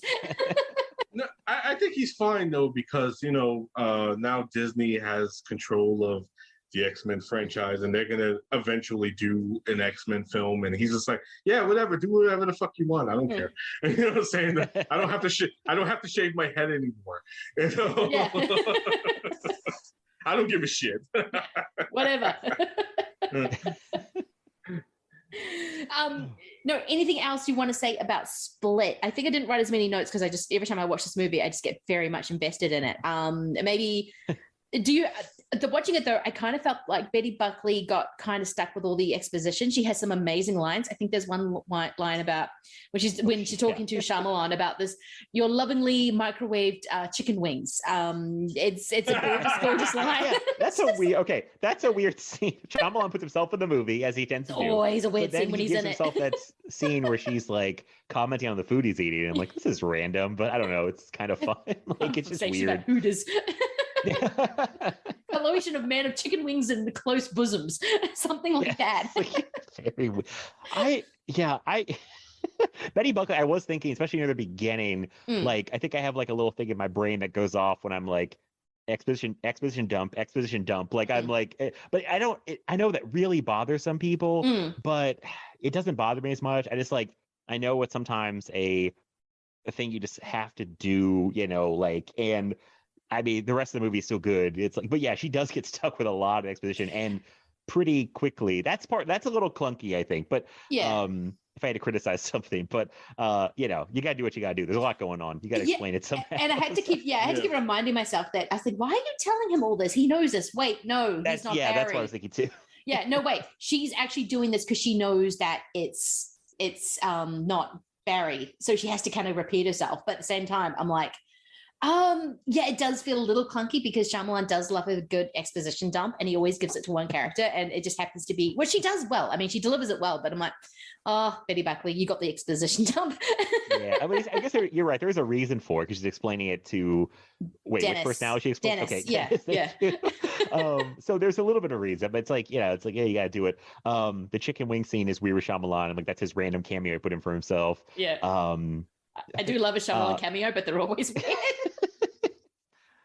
Again, in The Village, that one he gives himself is interesting because he has the exposition dump in that one, I think. Yeah, I think from memory, yeah. But you don't really see him. He like does the back of his head and you see his reflection. It's strange. I don't know, but he loves that kind of stuff. But yeah, what Rob said about that one scene, that's a scene that's like the real, like, I think blow you away scene when he's changing the personalities kind of all at once and just him. He is the special effect. Yeah. And I mean, again, this movie didn't cost a lot of money. I think they had less than $10 million. Yeah. So the special effect is James McAvoy's acting. You got to rely heavily on like the good acting because he doesn't have a lot of money. And I forgot it's funny you mentioned the locations are so limited because I didn't think about it, but they really are, and how there's not many different locations, again, probably because of the budget, but like you don't even think about it because there's so much of the good stuff going on. Yeah, and I guess the one thing we talk about, the big thing, is the credits reveal. Oh yes, the reason why you chose a Bruce Willis movie as a trailer. You fooled me because I thought she's going with the other Bruce Willis movie, but you went with a different one. But so full spoilers. But yeah, when Bruce Willis shows up as his character from Unbreakable, my theater lost their mind. It was mine too. Yeah. When the portals opened up in Avengers Endgame, it was like that level. It was that level of people being like, "Holy shit!" Like, and it was like a slow like realization. Like some people got it like right away, and then some people were like whispering. People were like, "Oh my god, it's Unbreakable! It's all connected." Yeah, Unbreakable. And my friend was blown away. Me and my buddy were like, "Whoa!" Just freaking out. Yeah, I was whacking my partner's arm, going, "It's Bruce Willis," and he's like, "I know." It's all connected. Yeah, it's all connected. No, because when you're watching a Shyamalan movie, I'm always looking for the twist. Like I'm always, okay, so where is it? Where is it? Okay, it's coming, and then I'm watching. He did one without a twist. And then Bruce Willis shows up and it changes what the movie is completely. You've not been watching a thriller, multiple personality movie. You've been watching a superhero movie. Because what's his character's name? What's his character's name in Unbreakable? Well, basically a supervillain. Yes. Origin story. Exactly. Yeah. Yeah. Isn't it Dennis or David Dunn? David Dunn. I was going to call him Kevin Dunn, but that's an actor. I'm getting everything wrong today. But it's, you've been watching this kind of villain origin story and it completely changes what you were. So when I was watching it this time, I was really nailing in on the human evolution stuff. Like even Betty Buckley is going, no, this is human evolution. This is where we're going. And it's a lot more superhero language kind of nestled in there that I didn't realize the first time I was watching it. And yeah, that's a hell of an ending. You lost your mind, Rob, on that? I did. And I'm completely opposite of Matt because I was in a theater on 34th Street when I watched it with a bunch of people younger than me. So they didn't get it. So they were confused why Bruce Willis was at the end of this movie. My Stacy did not remember Unbreakable, so she was like, "What the fuck?" So I was the only person in the theater like, "Holy shit!" Like, you know, because of course I remember Unbreakable, and I love Unbreakable. Unbreakable is probably my favorite Shyamalan movie. Next to me too, yeah. Yeah. I love Unbreakable so much. So like when you just see like, you know, the characters part ways in the diner, and then Bruce Willis shows up, Mr. Glass. And it's like, oh my fucking god. This is an Unbreakable sequel. Like, holy shit! Yes, I'm all for this. And then it's just like I'm the only one that's excited. I'm the only one in the theater that gives a shit. So it's all good, but I'm just like, wow, like I'm the only one who cares because I'm in here in the theater with people who are way younger than I am, who don't know what the fuck Unbreakable is. Yeah, you gotta remember, Unbreakable came out in 2000. Split came out in 2016. So if you were younger watching that movie, you're like, why is Bruce Willis at the end of this movie? What's going on? Like people are just like, like why is Bruce Willis here? And I'm just like, oh shit, Unbreakable.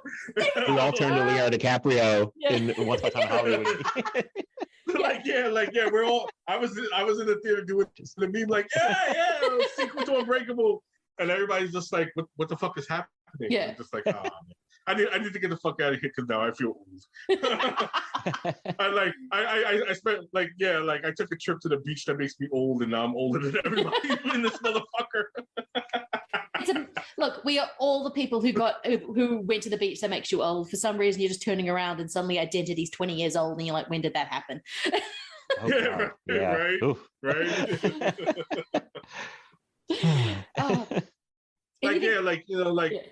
Just for instance, not to go off on a tangent, but last weekend Rapid Fire turned 30 years old. Oh my god. And I'm just like and I remember Rapid Fire coming out and just being like, oh my god, and like, you know, like, hey, Rapid Fire is celebrating its 30-year anniversary, and I'm just like, fuck.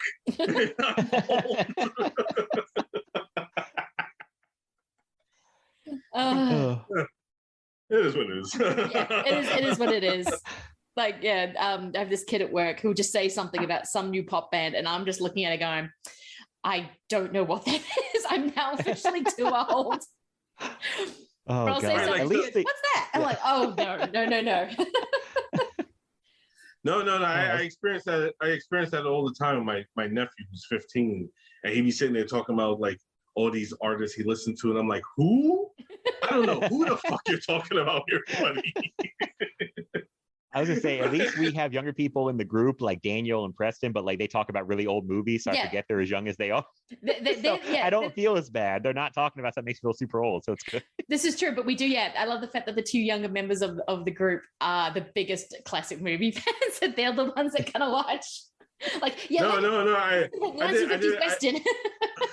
I did an episode of Chris's show, and it's just like, I'm way fucking old talking to Chris. Oh, there is Chris Hurtado who does make me feel old sometimes, because he's like, I think he's like, he says terms that I will not say. Like, I'm too old to say that, Chris. You say it. I get like, I don't want to say.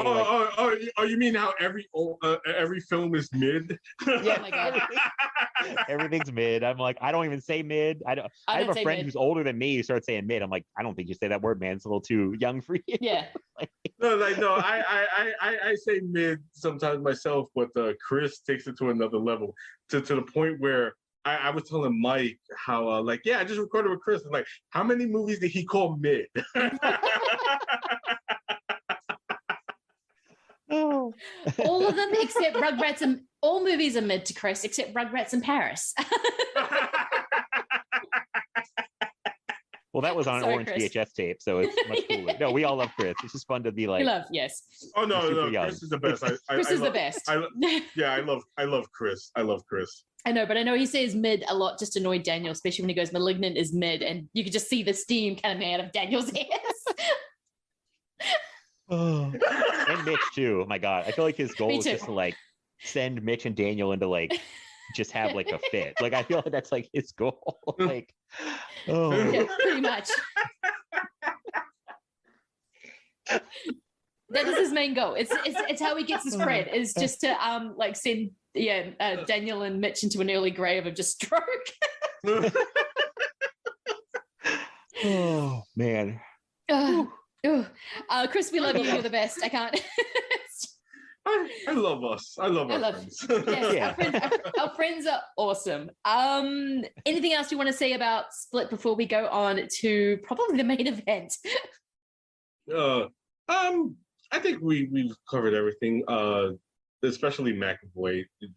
McAvoy is the whole show, but like everybody else is great. Anya Taylor-Joy, Betty Buckley, M. Night Shyamalan is doing his thing. But if it's an incredible film, and if you're going to watch it for anything, watch it for James McAvoy, because he is just pulling out all the stops and giving an all-timer performance or performances. Yes. So to speak. Yes. He is absolutely 100% fucking great in the movie. And I cannot recommend it enough, especially if you're a fan of, acting and performances. It's like, you're missing out if you're not watching McAvoy and Split.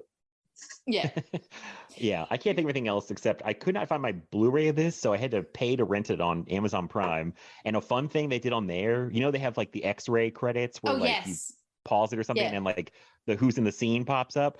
They were doing a good job keeping up with what personality he was. So it would be like James McAvoy, Hedwig, if he's Hedwig in the scene, and they kept changing it. I say like it's Barry or it's Patricia, like they kept changing. And I was like, okay, I see Amazon Prime. That's pretty cool. So that was just like a fun thing. But yeah, it's a fun movie. It's really great. Not to come down. I found my Blu-ray, and then like they also have the role of James McAvoy's career on. Yes, they're not wrong. They're not wrong. Absolutely not. Absolutely not. Yes, I also watched this on Prime, and I noticed that because I paused, and then it would go, "Oh, he's Patricia." I'm like, "Oh, yes, he is." Like a fun Easter egg. Can I just say, like, real quick, that I love that when I'm saying, like, the fact that because Shyamalan originally had an idea, like he was gonna put him like as Patricia in a wig and all that stuff, and then he was just like, McAvoy was so good at portraying like these characters, especially Patricia, that he was like, I don't need to do that with him. Like, I would just let him do that with the bald head, because he had the bald head because he played Professor X already. Yes. And I think it was Days of Future Past by that point. And it was just like, you know what? He's fine. Like, I don't need to put like him in makeup or a wig and all that stuff. He's perfectly fine just portraying it as is, how he looks. And it's just like, I think that's a testament to his performance, where it's just like, I don't need to dress him up. He's perfectly fucking fine. No, he really is. Actually, when I went and saw Glass in the theater, there was one guy when Patricia pops up in Glass, I just says, yes! Big Patricia fan back there. Like, big Patricia fan. So, yes, Patricia's in this. Okay, yeah. And with that, we are going to be getting on to Brian De Palma's early 90s split personality thriller. Oh my God, I don't even know how to begin with this movie, Raising Cain. So we might as well go on to Matt. What is going to be your trailer for Raising Cain? Okay, so I'm going to go with a movie that came out not too long before this. Another very stylish director I love, Sam Raimi, a movie called Dark Man. Somewhere in the city, a brilliant scientist is on the verge of an amazing discovery. The cells, they're holding. They're stable. Finally, we can replace damaged skin tissue. Then... No foolish heroics, if you please. They destroyed everything he had. All that he loved. Everything that he was. Now, crime has a new enemy, and justice has a brand new face.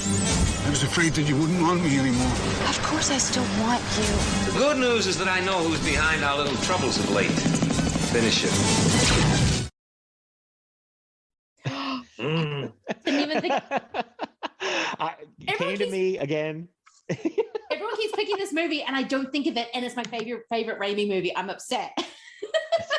Okay, I think I told both of you when we started. I was like, I had nothing for trailers, and I would finish up dinner, and like both came to me like they hit me out of nowhere. But I was like, man, a lot of like Liam Neeson's like freakouts. Oh man, Rob has the Who is Darkman shirt. I love it. Yes.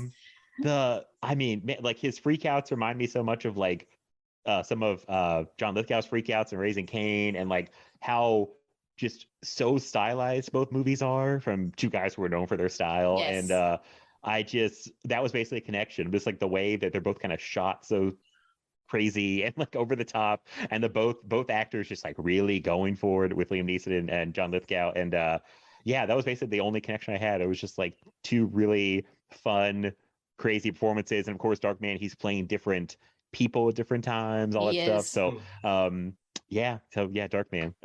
If we only got the sequel with Bruce Campbell. I love that ending shot so much. Such a good ending. I love Darkman to death. It is such a, it doesn't because was never ripped off of Batman, which, as I know, Matt, you just did your series on that amazing 90s run of the kids like the 1930s comic book movies, because Batman did well run, which was I find that so fascinating, and Darkman kind of fits into it, but it doesn't, because this was already well in production by the time Batman came along, and Raimi was just doing his own thing. But I love Darkman so much. It does fit into that because it's got that 1930s 50s comic book aesthetic. Mad scientist, Frankenstein, Liam Neeson, and there's the different. Durant is. I love Durant so much. It's an amazing movie. It probably could have fit as like a extra episodes. We did like Ninja Turtles, which isn't really. It kind of fits in, but kind of fits in. Yeah, kind of like a bonus. Darkman could be like an addendum. Like we add Darkman on. He was rated R, so it wasn't like for kids. But no, I saw Darkman as a kid because I thought it was. That was like, it's a superhero movie, it was like, and I think it gets better every time I watch it. Like, I think I appreciate it even more now as an adult than I did as a kid. I thought it was pretty cool as a kid, but a lot of it, I was like, even as a kid, I was like, this is really crazy. Yes. I was like, this is a crazy ass movie. Like the freaking circus scene, the pink elephant. Is like one of the craziest things in a mainstream movie. That scene, I think that scene is the one that sticks with everyone. Out of like when people talk Darkman, they always think of the carnival scene with the pink elephant. I won the pink elephant for my girlfriend. The pink elephant, quickly!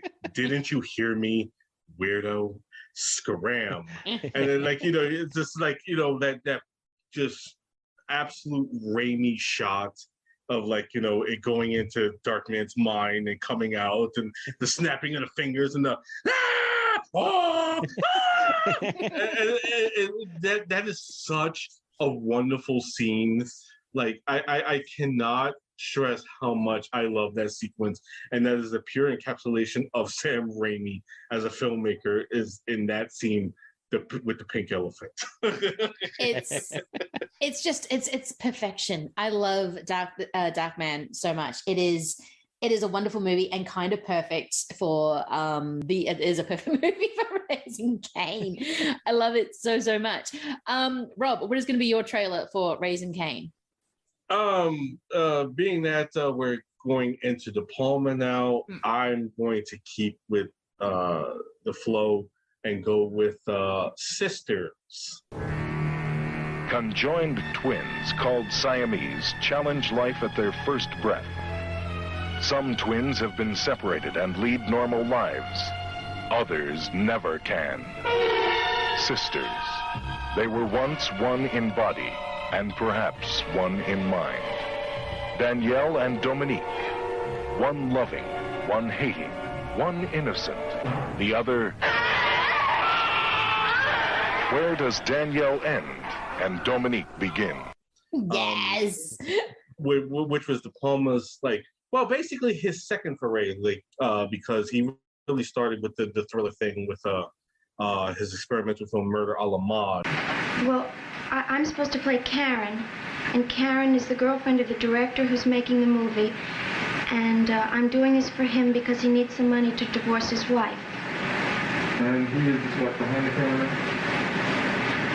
What? He's taking the pictures right now, right? Yes, he's the one who's taking the pictures. Well, when you look at the camera, you look at him, right? Okay. So you're supposed to be my boyfriend. Okay, now, but now say the line. Say someone's supposed to be 60. Oh, I keep forgetting about that movie. Yeah, you're right. Yeah, which is on the special features of the Criterion Collection release of Blowout. And I have no excuse why I have not watched that yet, because I do have, looking at my, actually, no, where is it? Where's my, oh, there it is. Yeah. I can see my Criterion version of Blowout sitting right there.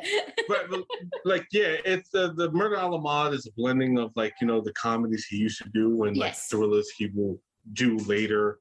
And then of course he goes full throttle with Sisters. And yeah, I had to pick Sisters because of course I mean you and me, Lindsay, we discussed how much we love De Palma on Blowout. And like I love almost everything that man does. Not Bonfire of the Vanities. That is a weird movie. I only just one of the ones I've been avoiding. Yeah, you're good. Here's the thing. I kind of sort of almost have a personal connection to Bonfire of the Vanities because part of it was shot in 31 Chambers in Manhattan of New York, which my parents used to work in. Yeah. 31 Chambers is a building that has shown up in many movies. Married to the Mob, Michelle Pfeiffer, showed up with Shakedown with Peter Weller, Sam Elliott, Batman Forever. It was Gotham Police Station. Yeah, and that one it was the exterior for the Red Circle and John Wick. 31 Chambers is in the historic building. Like, people always shooting there. Busta Rhymes video, Put Your Hands Where Your Eyes Can See. So like I kind of have a personal connection to the Bonfire of the Vanities. Also because my uncle was there when they shot. My parents weren't there, which they kind of regretted. But my uncle was there when they shot one of the scenes with Tom Hanks, and he got a picture with Tom Hanks. Oh, nice. Yeah. And this was like, my parents was like, oh, fuck. Of course, we're not there the day Tom Hanks is there shooting, you know? So it's like, shit happens. But yeah, like, but other than that, I'm just a pure De Palma defender. I love that man, and I love his work. And yeah, like Sisters is just like one of those films where it's just like, to watch the master basically put all his, his like stuff together that we will come to know him for throughout the remainder of his career. Of course, you go from Sisters to Obsession to Dress to Kill to Body Double, and then of course to Raising Cain, which I think was basically the footnote of his thriller output. He was kind of basically making the ultimate De Palma thriller with Raising Cain. But Sisters is where I think it really all started with. And of course, you got that great performances from Margot Kidder and Jennifer Salt. And it's just a fantastic film. And of course, it basically, I don't want to give away too many spoilers, but Margot Kidder basically stabs discount Barack Obama in the dick in that film. Oh, was it? Poor Leslie Wilson did not deserve to be stabbed in the dick. He did not. And it's just like you're watching it and it's like, this dude looks like Obama. Like, holy shit! He kind of does, actually. Yeah. And then he gets stabbed in the dick, and it's like, oh, okay, De Palma, I get it. All right, you know what I'm saying?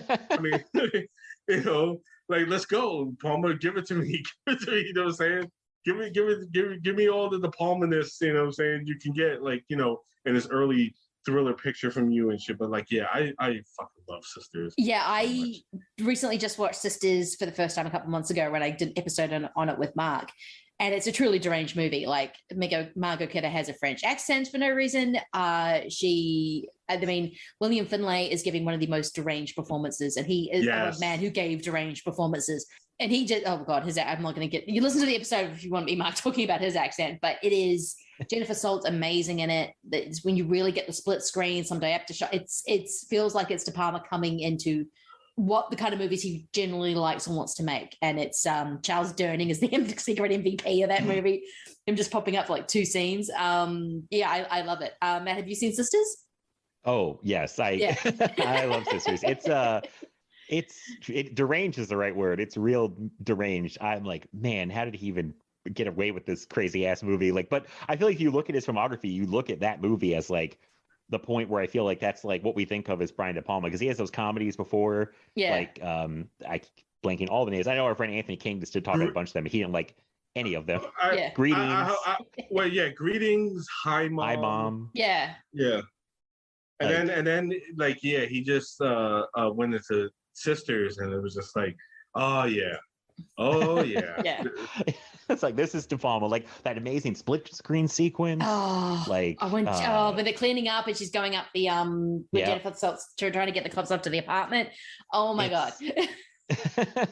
It's so him. Like you're like, oh, this is him, and then just the end's crazy. Like if it's like I cannot believe where it ends up. It's a wild movie. I really like it though. So good trailer pick. Absolute treasure. I also gotta say that Sisters was the first Criterion collection film that I purchased. Obviously I have a shitload of Criterion now, which is like when they do their sales, it's like, what the fuck do I buy from them now? Because I have everything. But it all started with Sisters, because I love Sisters, and it was just like I love De Palma, and I had to have everything, and it's just like, oh, they have a sale every July and November. And I'm saying, it's like, I got Sisters, and I love Sisters so much. Yes, if we could have the Criterion sale in Australia, that would be great, because those are expensive, and I have a few. But no, my first Criterion was Tempopo, which is the Japanese ramen movie, which I adore. And I actually have that too, and that was recommended to me by my friend Lee Golden from Film Combat Syndicate. Yeah, and he was like, it's like, oh yeah, if you're gonna watch a movie, get Tampopo. You know what I'm saying? So good. Incredible film. You will want to eat ramen straight after. You will want to go to an actual ramen place and have the full bowl of like pork and egg and noodles. It's Well, what was your? You've obviously got some Criterion. What was your first? Do you remember your first Criterion, Matt? Oh boy, I wish I was in the room with him right now. I'm in a different room. God, what was it? I don't know. It's been so long that I'm just like, I can't remember what it was. It's a big deal though. You go to the Barnes & Noble, get like those Criterions for half off. You're like, the only time I buy them is when they're on sale. Yeah. Like, also the fact that you guys have a sale over there feels like an act of war against Australia. Like, what? That's not fair to you guys. You need to tell me what you want, send me money, and then I can send it over. Thank you. Right. No, definitely. Like that shit was just like heartbreaking to hear that they don't have the sale over there. And I'm like, oh my god. No, like that's such a luxury for us. And you know what I'm saying? And then Lindsay's like, oh, we don't have it over here. No, I save up especially to get Blowout and Tempopo, and I think I've got Certain Woman as well. Those are the 3 Criterions. Oh man. There might be one more hiding killing me that I don't know what the first Criterion I bought was. I mean, it was probably something like, it might have been like Blowout maybe, or I don't know. I can message you tonight when I go back and look, but it's gonna bother me. I'm gonna look at my collection. Which one did you buy first? But when I got into it pretty hard, because then it was like, okay. And now I'm at the point, like Rob said, like you go and like, what else do I need from them? And but then I think they timed their best stuff for July, November, because they just announced a November slate, and it's pretty great. I think Infernal Affairs trilogy's in November. I did see that. Yes. Malcolm X in 4K. Malcolm X, yes, and also there's some other stuff. I think Lost Highway in 4K. Lost Highway 4K, which I'm like, oh going, my god, okay, all hello. right, they just had their one in July, and I was able to pick up the Shaft collection that they just released. Yeah. And The Worst Person in the World. It was just like, that is such a good, I love that movie so much. They definitely know what they're doing when they release certain titles in like around the months where they have their sales, and it's like, I know what you're doing, Criterion, and God bless you. Well, my trailer, I don't actually know. I'm going to go on a limb and say it's not in the Criterion Collection. I could be wrong. I was going to go for giallo, but I think I'm actually going to go for a director that I actually keep comparing with De Palma a lot, and I don't know why, and that is David Cronenberg. But I'm going for The Brood from 1979. They come from the unknown, and they're here now, hiding, waiting to strike. You can feel their presence all around you.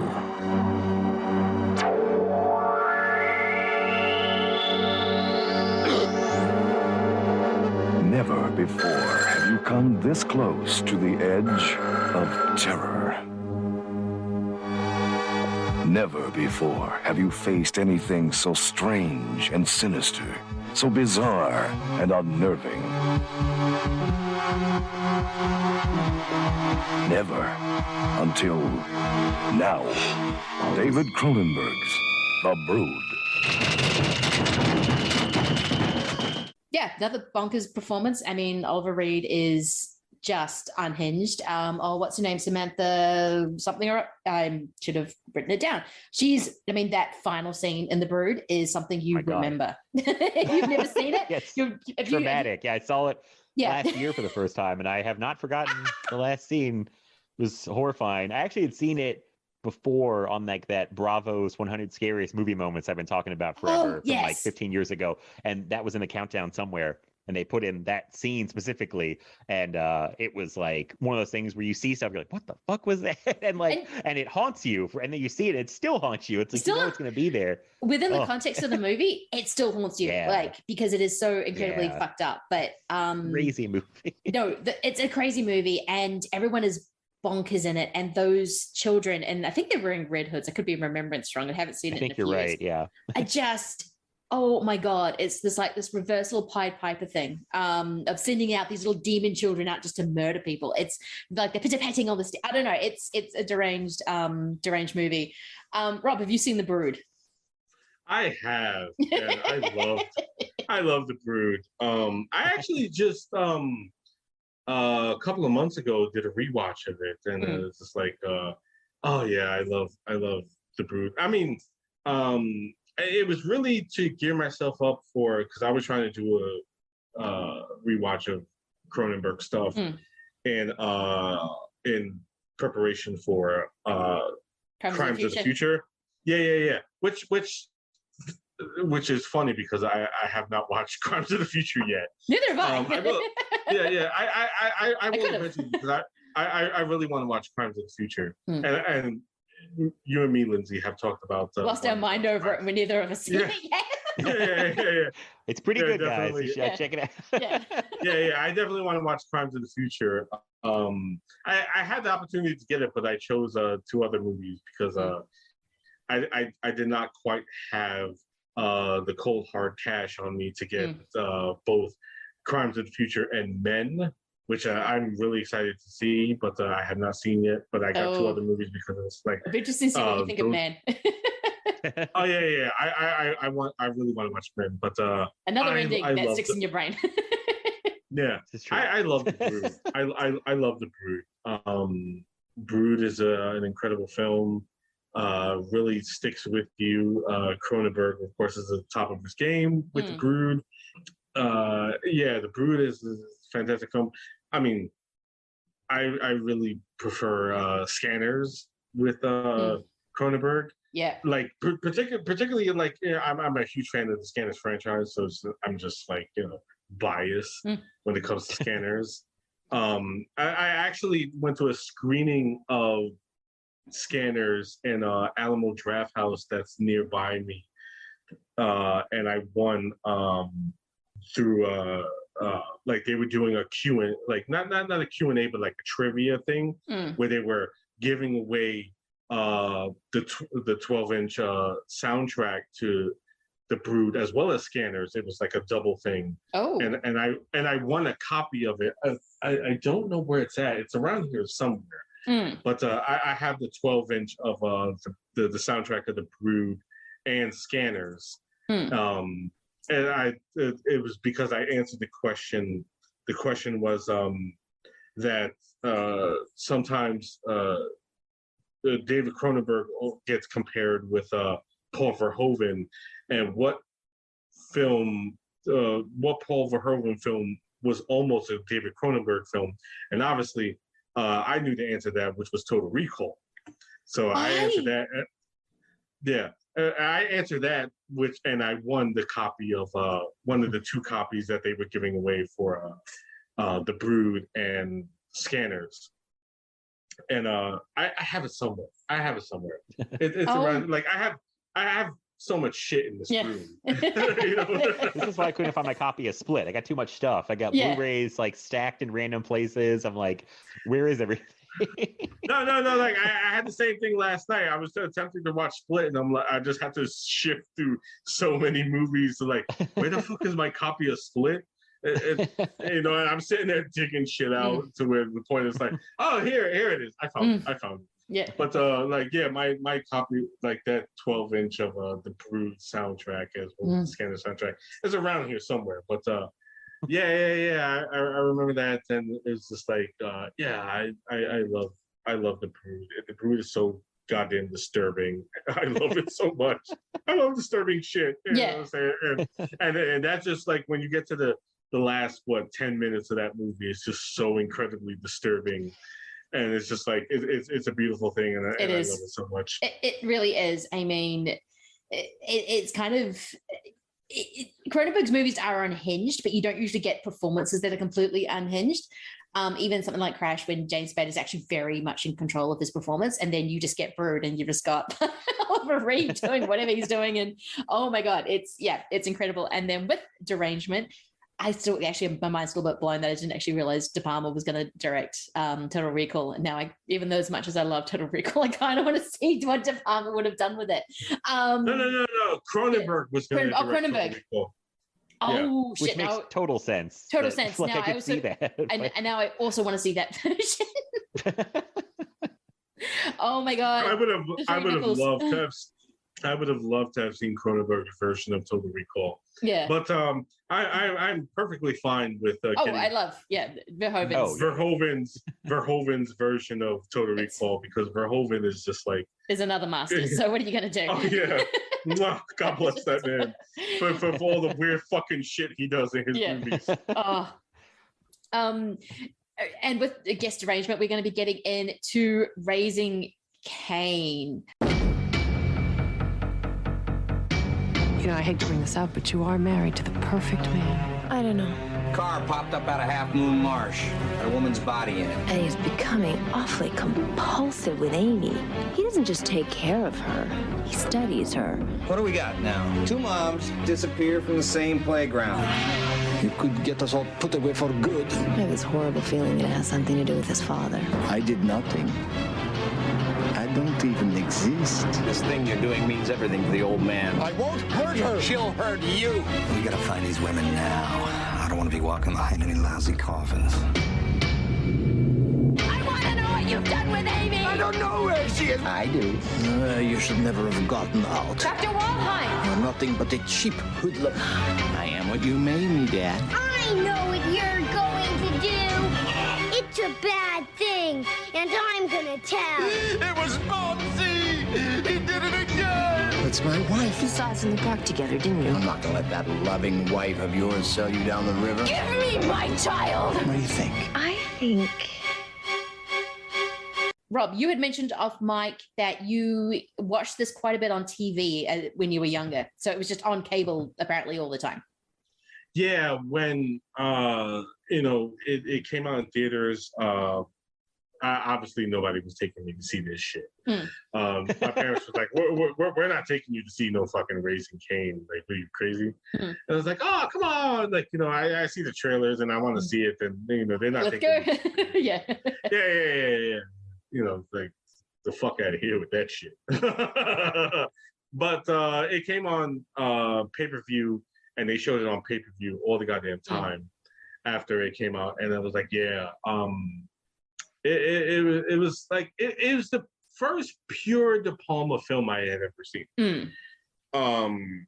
because I had seen The Untouchables, I had seen Scarface, you know, and those are not really pure De Palma films. Like those are De Palma doing directorial works, like directorial jobs.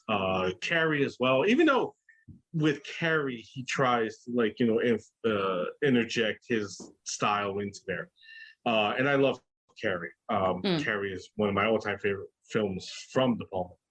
But like, it's still not really a De Palma film, you know, with Carrie.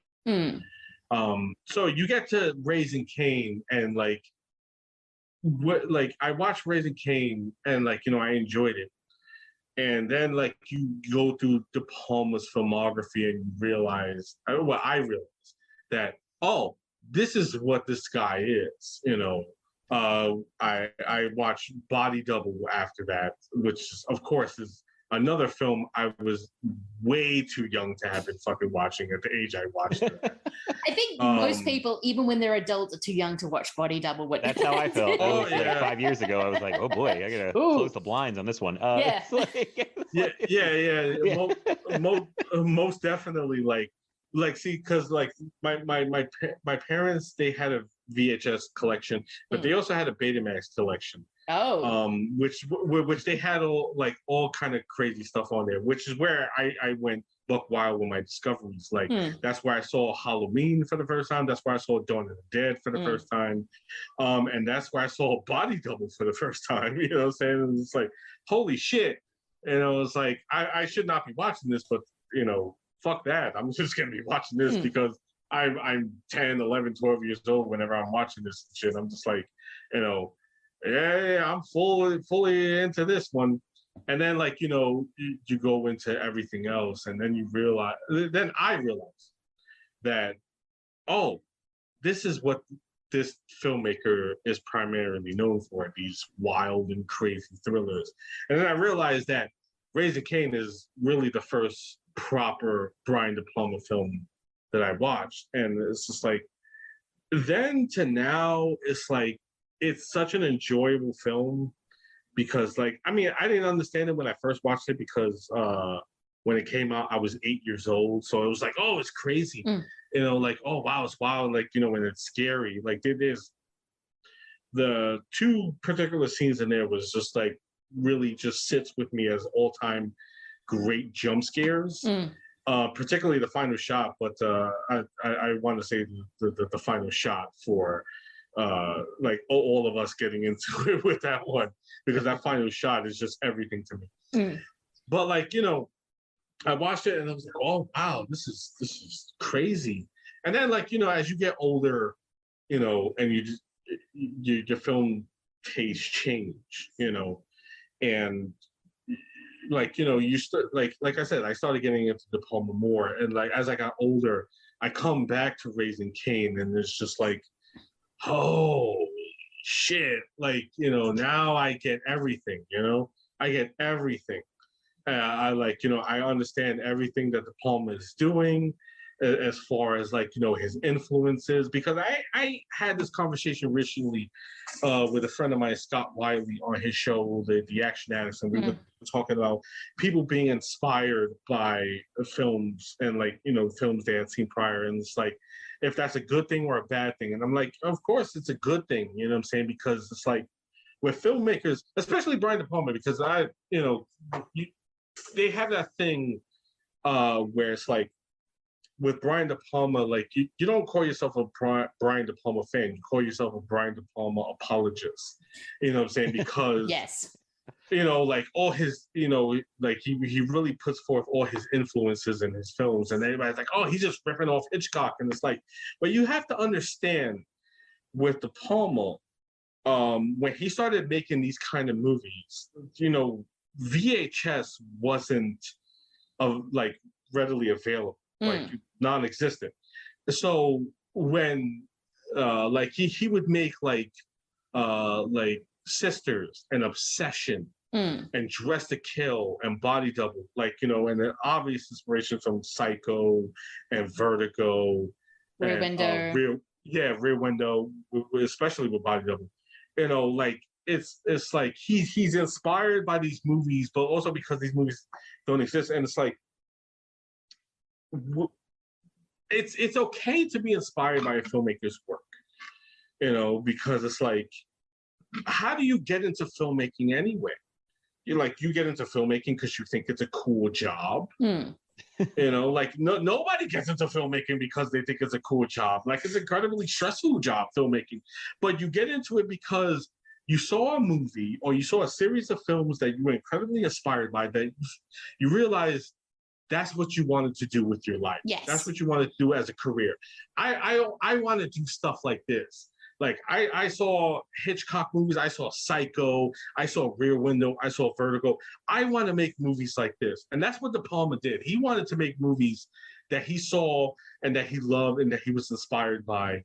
And, I have no problem with that. You know what I'm saying? It's because it's basically like, if you watch these movies and like you discover the inspirations, it'll just make you want to go watch those movies. Like, you watch Dressed to Kill, it'll make you want to go watch Psycho. Yes. Or like, you watch Body Double, it'll make you want to go watch Rear Window. And you watch Obsession, it'll make you want to go watch Vertigo. And that's the beautiful thing to it. Like, it's just like, so I don't give a shit. Go ahead. Take all the inspirations you can, you know what I'm saying? Because it's like, at least you're paying tribute to like the masters before you. And it gets people to want to watch the movies that this movie was inspired by. Like, for instance, I did an episode of like the show I was formerly a part of, The House of Screams, and we were talking about our inspirations. And I talked about Eyes Without a Face, because I watched that movie because Carpenter specifically said he was inspired by that movie to make Halloween, especially when it came to John Carpenter's Mask. Yeah. And like, so you're basically doing cinema a favor by paying tribute to your inspirations, to, and you make us go want to watch the movies that you were inspired with. So I don't, De Palma, do it all. I don't give a shit. And he's doing it all in Raising Cain. Like, all inspiration. That's why I basically says, like, Raising Cain is the movie where it's like, because he hadn't done it in a while. Like, Body Double, he did, which was like his last kind of film, like where he was inspired by Hitchcock. And then, like, he was doing other films, like he did The Untouchables, he did Scarface.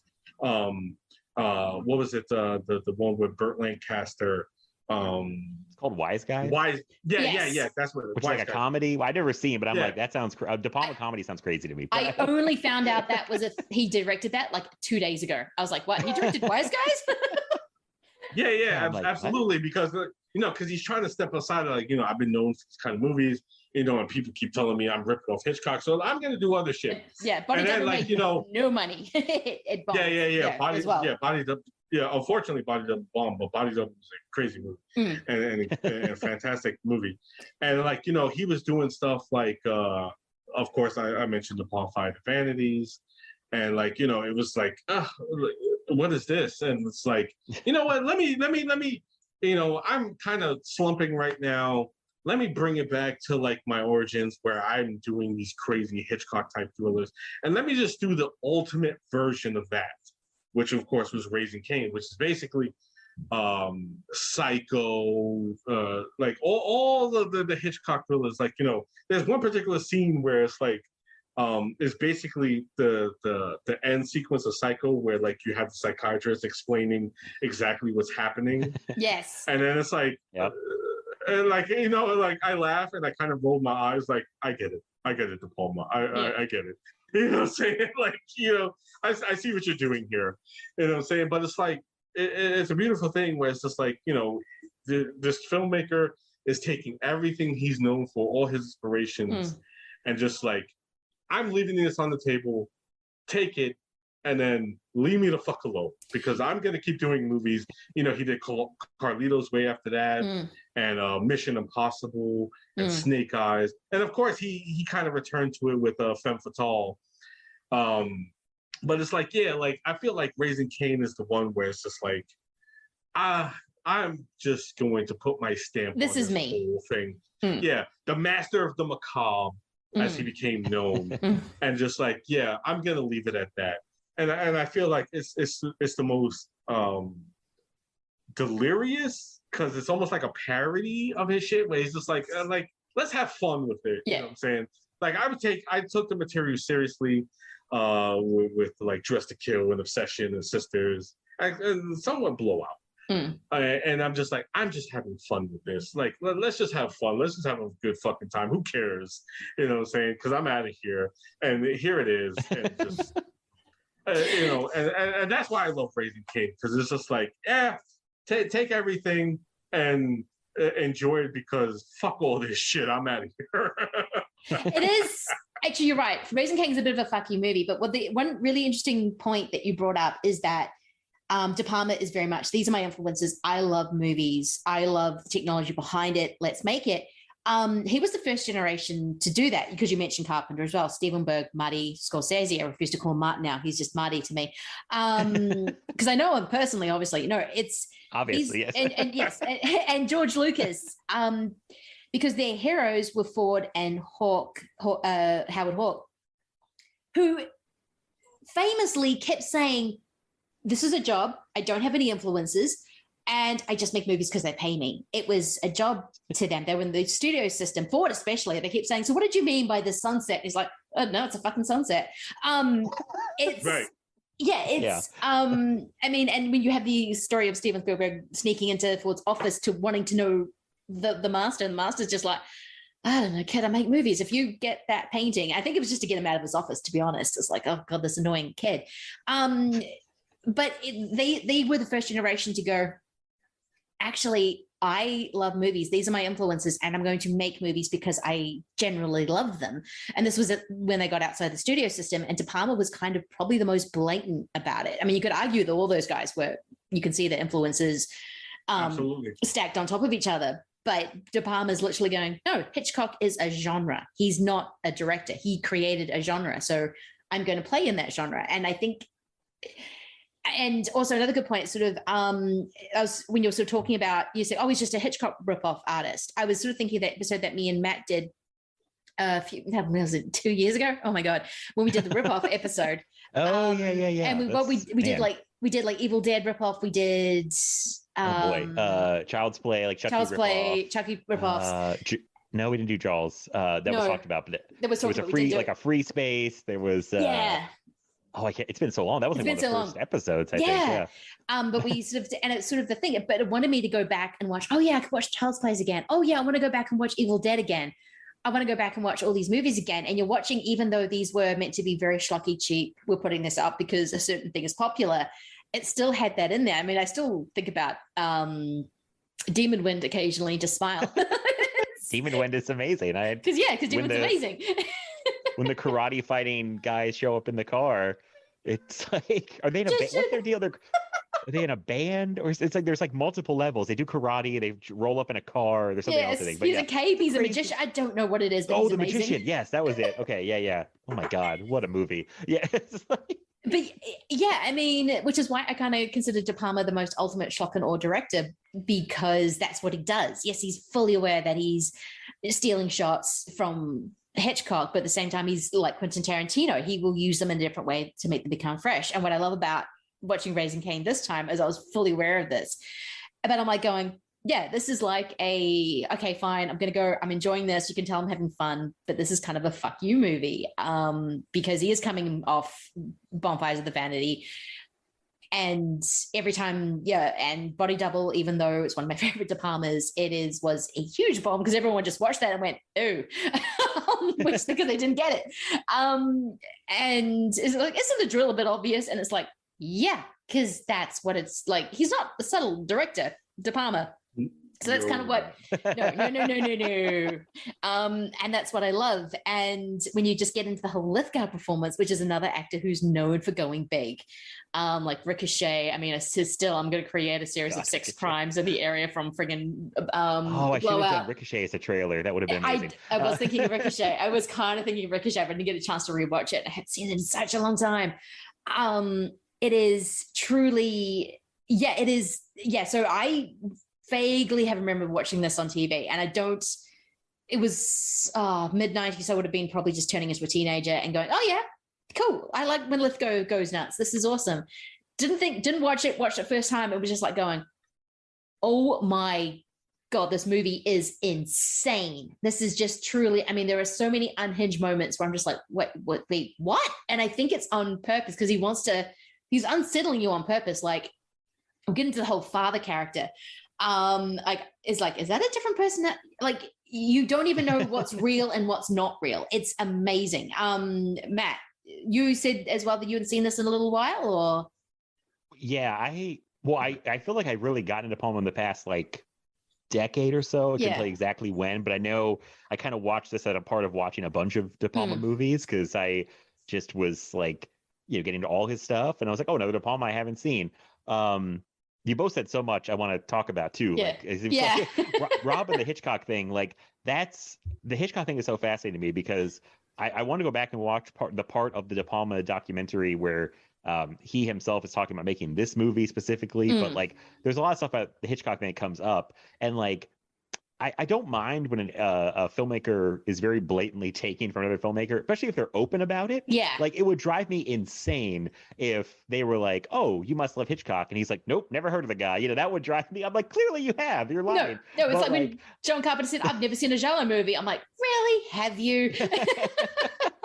But yeah, I mean, De Palma's very open about his Hitchcock thing. And he makes a great point somewhere in that interview, I believe, where he says, like, when I was doing Hitchcock, it was not fashionable to be doing Hitchcock because Hitchcock stopped making movies, I believe, in like the mid 70s. And I don't think he was very fashionable then. I think kind of fallen out of favor. And he had. So you're in that period, like 10 to 15 years. Well, I guess even closer when De Palma's doing it, where like Hitchcock is not fashionable because his movies are not really doing what they used to do. I think people were writing him off as like a hack at that point. They were. And so De Palma's like, I'm doing Hitchcock when it's not even fashionable to do Hitchcock. It's like, so, and Tarantino is another guy I've had to defend from like a guy that he just takes from things, but he's very open about taking from things. Like, and that's, you learn stuff from these guys taking from stuff. Then you go, if they're open about it, you're like, oh, he took that for this. I want to see that movie because specifically, I think in Kill Bill Volume 1, Tarantino has a whole split screen sequence. He's like, oh, I took that from De Palma. And as a young teenager, I was like, oh, I want to see some De Palma movies now because I don't think I'd seen like any except for like maybe Scarface at that point or something. And so it's, if they're taking from other stuff and they're telling you what it is, that helps you learn stuff. But like Tarantino's opinion on De Palma is interesting, and I kind of agree with him. No one kill me on this. He prefers De Palma to Hitchcock because De Palma's doing Hitchcock, but he can take it farther because of the time period he's working in. Hitchcock was very handcuffed by obviously the time he was working in. I thought his fault. He couldn't show the sexuality as much as he wanted to. You really feel he wants to push it. It's like the violence had to be definitely scaled down. So De Palma gets to do all that stuff, but then take it up to like these crazy levels, which I really love. And I am Hitchcock deficient. Like, I feel like I've not seen enough Hitchcock movies in my life. Like, no one has. He made 90. he made a lot of movies, but like I pulled that number out of my house. So it's a lot of movies. The ones I've seen I've really liked. Don't get me wrong, but like De Palma's one of my guys. I love De Palma. So like the Hitchcock thing, it's cool with me, and he's very open about what he's doing.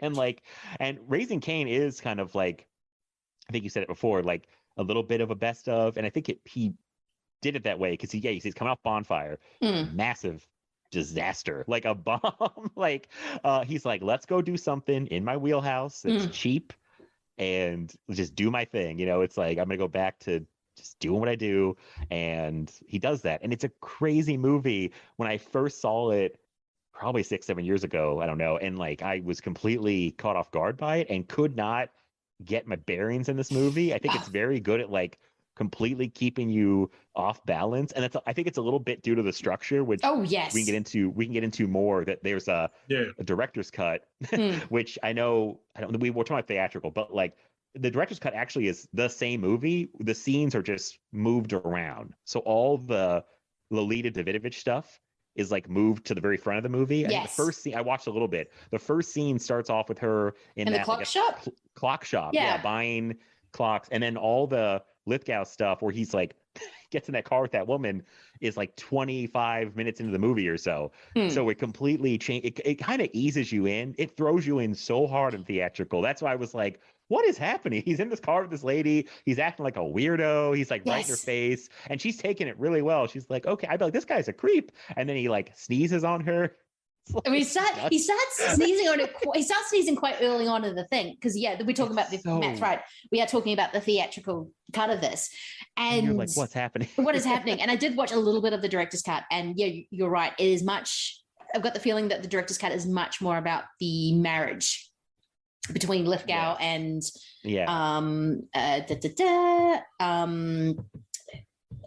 between Lolita Davidovich, Davidovich. Hard to say. I think it's Davidovich. Davidovich. Between those two, so you see the slow. It's meant to be like a slow breakdown, even though it's not, because he's had those personalities just hanging around him constantly. I love the way he visualizes the different personalities in this movie. It's fantastic. We should have got more of Lithgow on the wig. It is just, why don't you leave that to the end? I mean, just having Margot just wandering around looking like a badass. No, it's so the theatrical, first thing is Lithgow is getting a ride home with this woman in the park. He's got this sort of park community going on. He starts sneezing and he's rambling about this kind of like case study that he wants to get this other kid involved in. And then you realize both kids are just zonked out at the back of the car. And he blows something on her, which is, I was like, I see the split thing.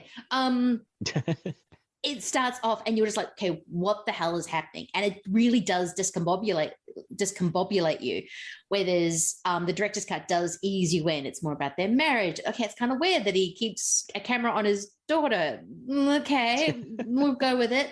And then it goes, oh, okay, this is what's happening. But I do like how the theatrical cut is just like, no, this guy's nuts. And he's already, and you meet Cain really early on in the piece, like when he's sort of sliding into the window with a cigarette and he's just almost like a 30s gangster. He's like talking like a C. What are you gonna do with her? It's amazing. Rob, what do you think of the opening, Rob? I love the opening because I love John Lithgow. Lithgow is one of my all-time favorite character actors, and I love everything he does. It's like, I always say that you call Lithgow many things, but one thing you cannot call Lithgow is miscast. No. Lithgow is an actor who always, no matter what project he does, he always understands the assignment 110%. Like Matt, you mentioned Ricochet, and Ricochet is like, I love Ricochet, but I always feel like Denzel kind of ruins that movie because he imbues a character with too much dignity and integrity that he kind of takes the fun out of it, which is essentially a trashy thriller. And Denzel being too good of an actor. He's a little too classy for it, I think. He's a little too classy, and he kind of sucks the fun out of it. Whereas Lithgow knows exactly what kind of movie he's in. He knows he's in trash, and he's playing it exactly that. Like, I'm going to play a trashy villain, and it's 100% perfect for that movie. And like you said, like it's like Lithgow with him, he could play anything. He could play loving father, Harry and Henderson, play crazy businessman in Santa Claus the movie, which is one of my all-time favorite films. I still, when I think of Lithgow, I always think of that scene where he's talking to Dudley Moore, where he's trying to come up with an idea for to sell Dudley Moore's stuff, like because Dudley Moore's an elf, and he was like, on July 25th we'll have Christmas too. And it's the most incredible thing because Lithgow knows exactly what he's doing. And of course, he was on Third Rock for the Sun for many years. This is how I was introduced to him. Yes, that's what I was going to say too. So it's weird to watch him play villains because as a kid, we loved him on Third Rock from the Sun. He's like this very like funny, goofy, like playing this alien, Pompous, and he's like very nice and funny. And then I see him play all these villain roles like Cliffhanger and Ricochet and this, and I'm like, where's the nice guy from Third Rock from the Sun? Oh, he was always this. There was always one line from Third Rock from the Sun where, because he's a kind of a selfish asshole in Third Rock. Poor Jane, what's her name, who was his long-suffering girlfriend, but he was sort of saying how he would turn inside out condoms, ribbed condoms, because they're for his pleasure. I don't know. That line always struck me as like a kid. I'm like, what? No, yeah, most definitely. Like, he could play that, but then he could turn around and play characters Mist and Ricochet and then Dexter. Oh, yeah. And it's just like Lithgow is one of those all-time great character actors where it's just like, and like he gets a project and he completely understands what the project needs, and he goes 100% and 10% in exactly what that project needs. Like even more so than any of the other actors. Like like Cliffhanger. He's playing like he's got that weird British accent in it. And it's like, did the script even call for that?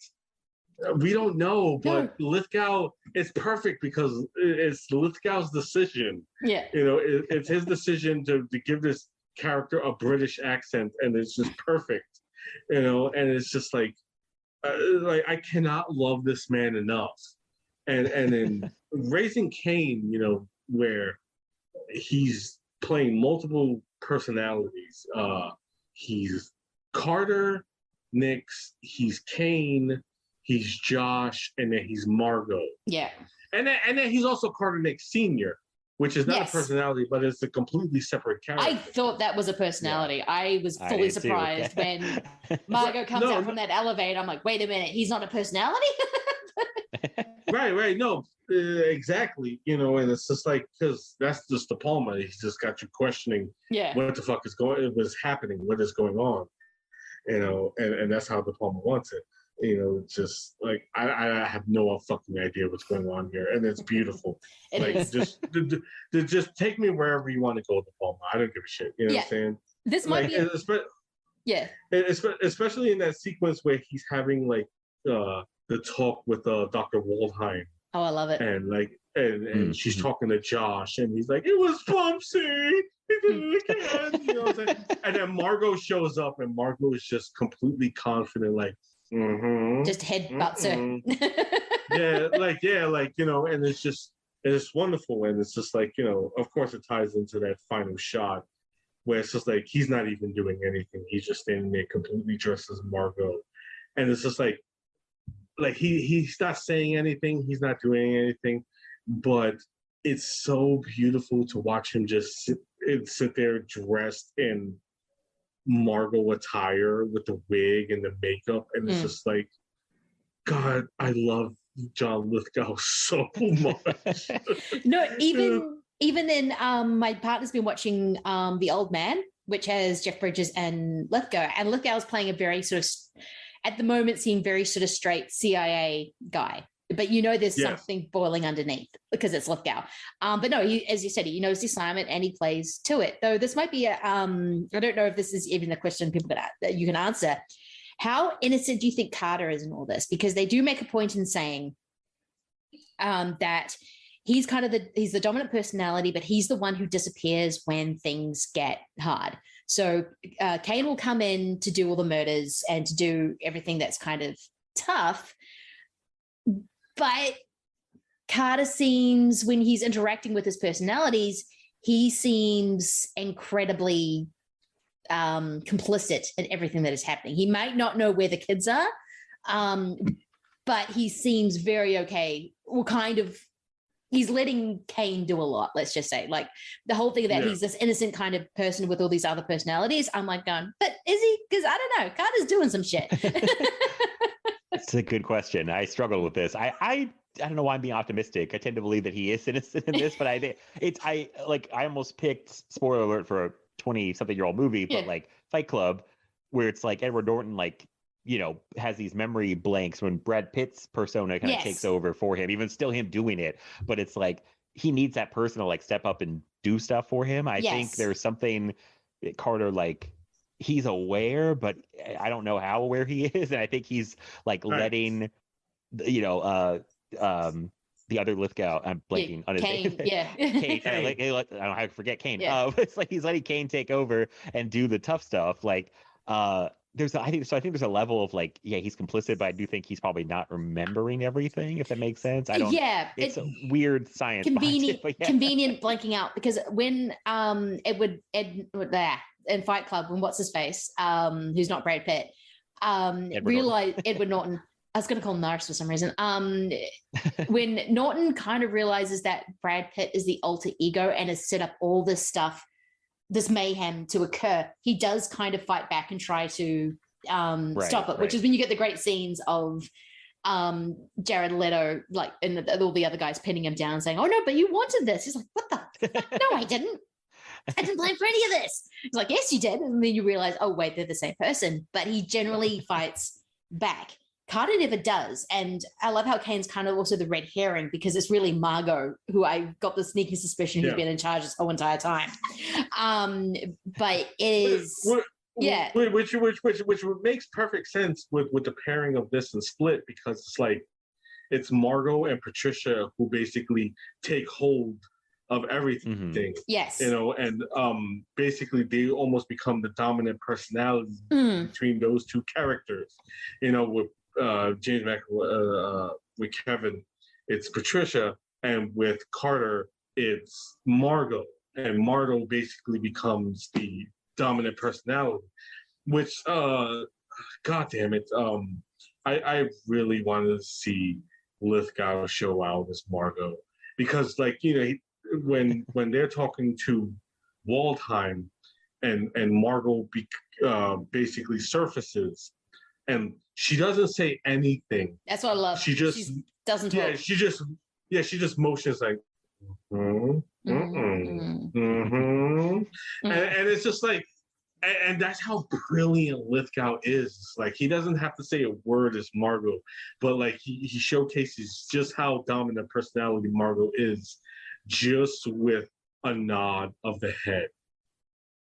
And it's beautiful. It's fucking beautiful. It's absolutely amazing, because when Lolita is following, or Jenny, the character, is following who she thinks is the doctor. I love the whole riff of like, I hate this fucking wig, and that becomes a very specific plot point. I'm like, wow, she really is dealing with cancer right now.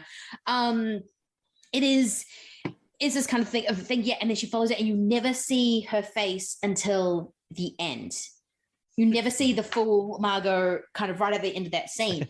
So she's got she's holding the shopping bag in front of her face, and then the things open, and then you see Lithgow as the father. And I'm like, wait a minute, I thought that, and it's a really discoverable moment. I'm like, I thought she was in the thing with Lithgow, but no, he's in the doctor. Oh wait, the doctor is actually a person. This is not Lithgow. Oh, it is Lithgow, but it's Lithgow actually playing another person, not one of Carter's personalities. And it's this amazing, and you're like, oh my God, this is insane. And it's an amazing, mind-blowing thing. And you still don't get enough of Margot, because you only get full Margot and full frontal at the end, which I think is just a perfect decision in her full glory. But it's kind of this amazing thing of, this movie keeps surprising you. I mean, this movie keeps going back and forth in time. I love the scene where when you don't know if it's a dream, when Jenny's having dreams or not having dreams, whether the present's being switched, so she has to go back to the hotel for Stephen Bauer. They spend a night together. She's coming home, but she's actually having a dream of Carter finding out that she's been cheating, and then she's going to get stabbed, and then you see that sword kind of at the end of the movie. You're like, oh, it's going to happen. No, it never does. Or wait, did he kill her, or is that another nightmare? And then, it just keeps doing that. It just keeps upending your expectations and showing you something that's going to happen. And sometimes it doesn't. I mean, no, Jenny walks away from this movie. Well, you don't know, Margot could come back. But at that particular moment, she's fine. She's kind of getting her life back together. Mm-hmm. Right. I love, I'm glad you mentioned that, because I wanted to mention that I love how every character in this movie is fucking scum. Yes. Like, nobody is innocent because except the kids. The only innocents are the children. The children are the most innocent ones, but all the adults are fucking scum. I was rewatching this last night, and I just like I was gobsmacked because it's been a while since I rewatched Raising Cain, and I mean let me just because I haven't mentioned this before, but I figured like fuck it, might as well. My mother passed away 2 months ago from cancer, and I'm rewatching this movie, and then like Stephen Bauer's character, he's very attentive husband who wants to stay by who's his wife, who is dying of cancer, and he's by her bedside the whole time, which is something my father did. My father was by my mother's bedside the whole entire time until she passed away. And it was just like, God, why did I fucking do this to myself? why did I do this to myself? I wanted to talk about Raising Cain, because Lindsay wanted to do more De Palma stuff. And it was, of course, like, I love De Palma. And then I chose Raising Cain because I remember I love Raising Cain. But we had decided this before this all happened. So I rewatched this before we recorded this episode.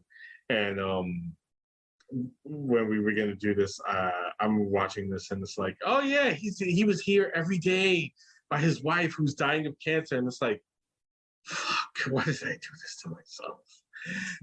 Like, why did I do this to myself? But whatever. I'm a man of my word, and I wasn't going to back out of this shit. But it's crazy because his character is incredibly devoted to his wife, but he is cheating basically on his dying wife with Lolita Davidovich, doctor character, you know what I'm saying? So, of course, he's a piece of shit. Yes. And Lolita Davidovich is a piece of shit for cheating on her husband or with Stephen Bauer. And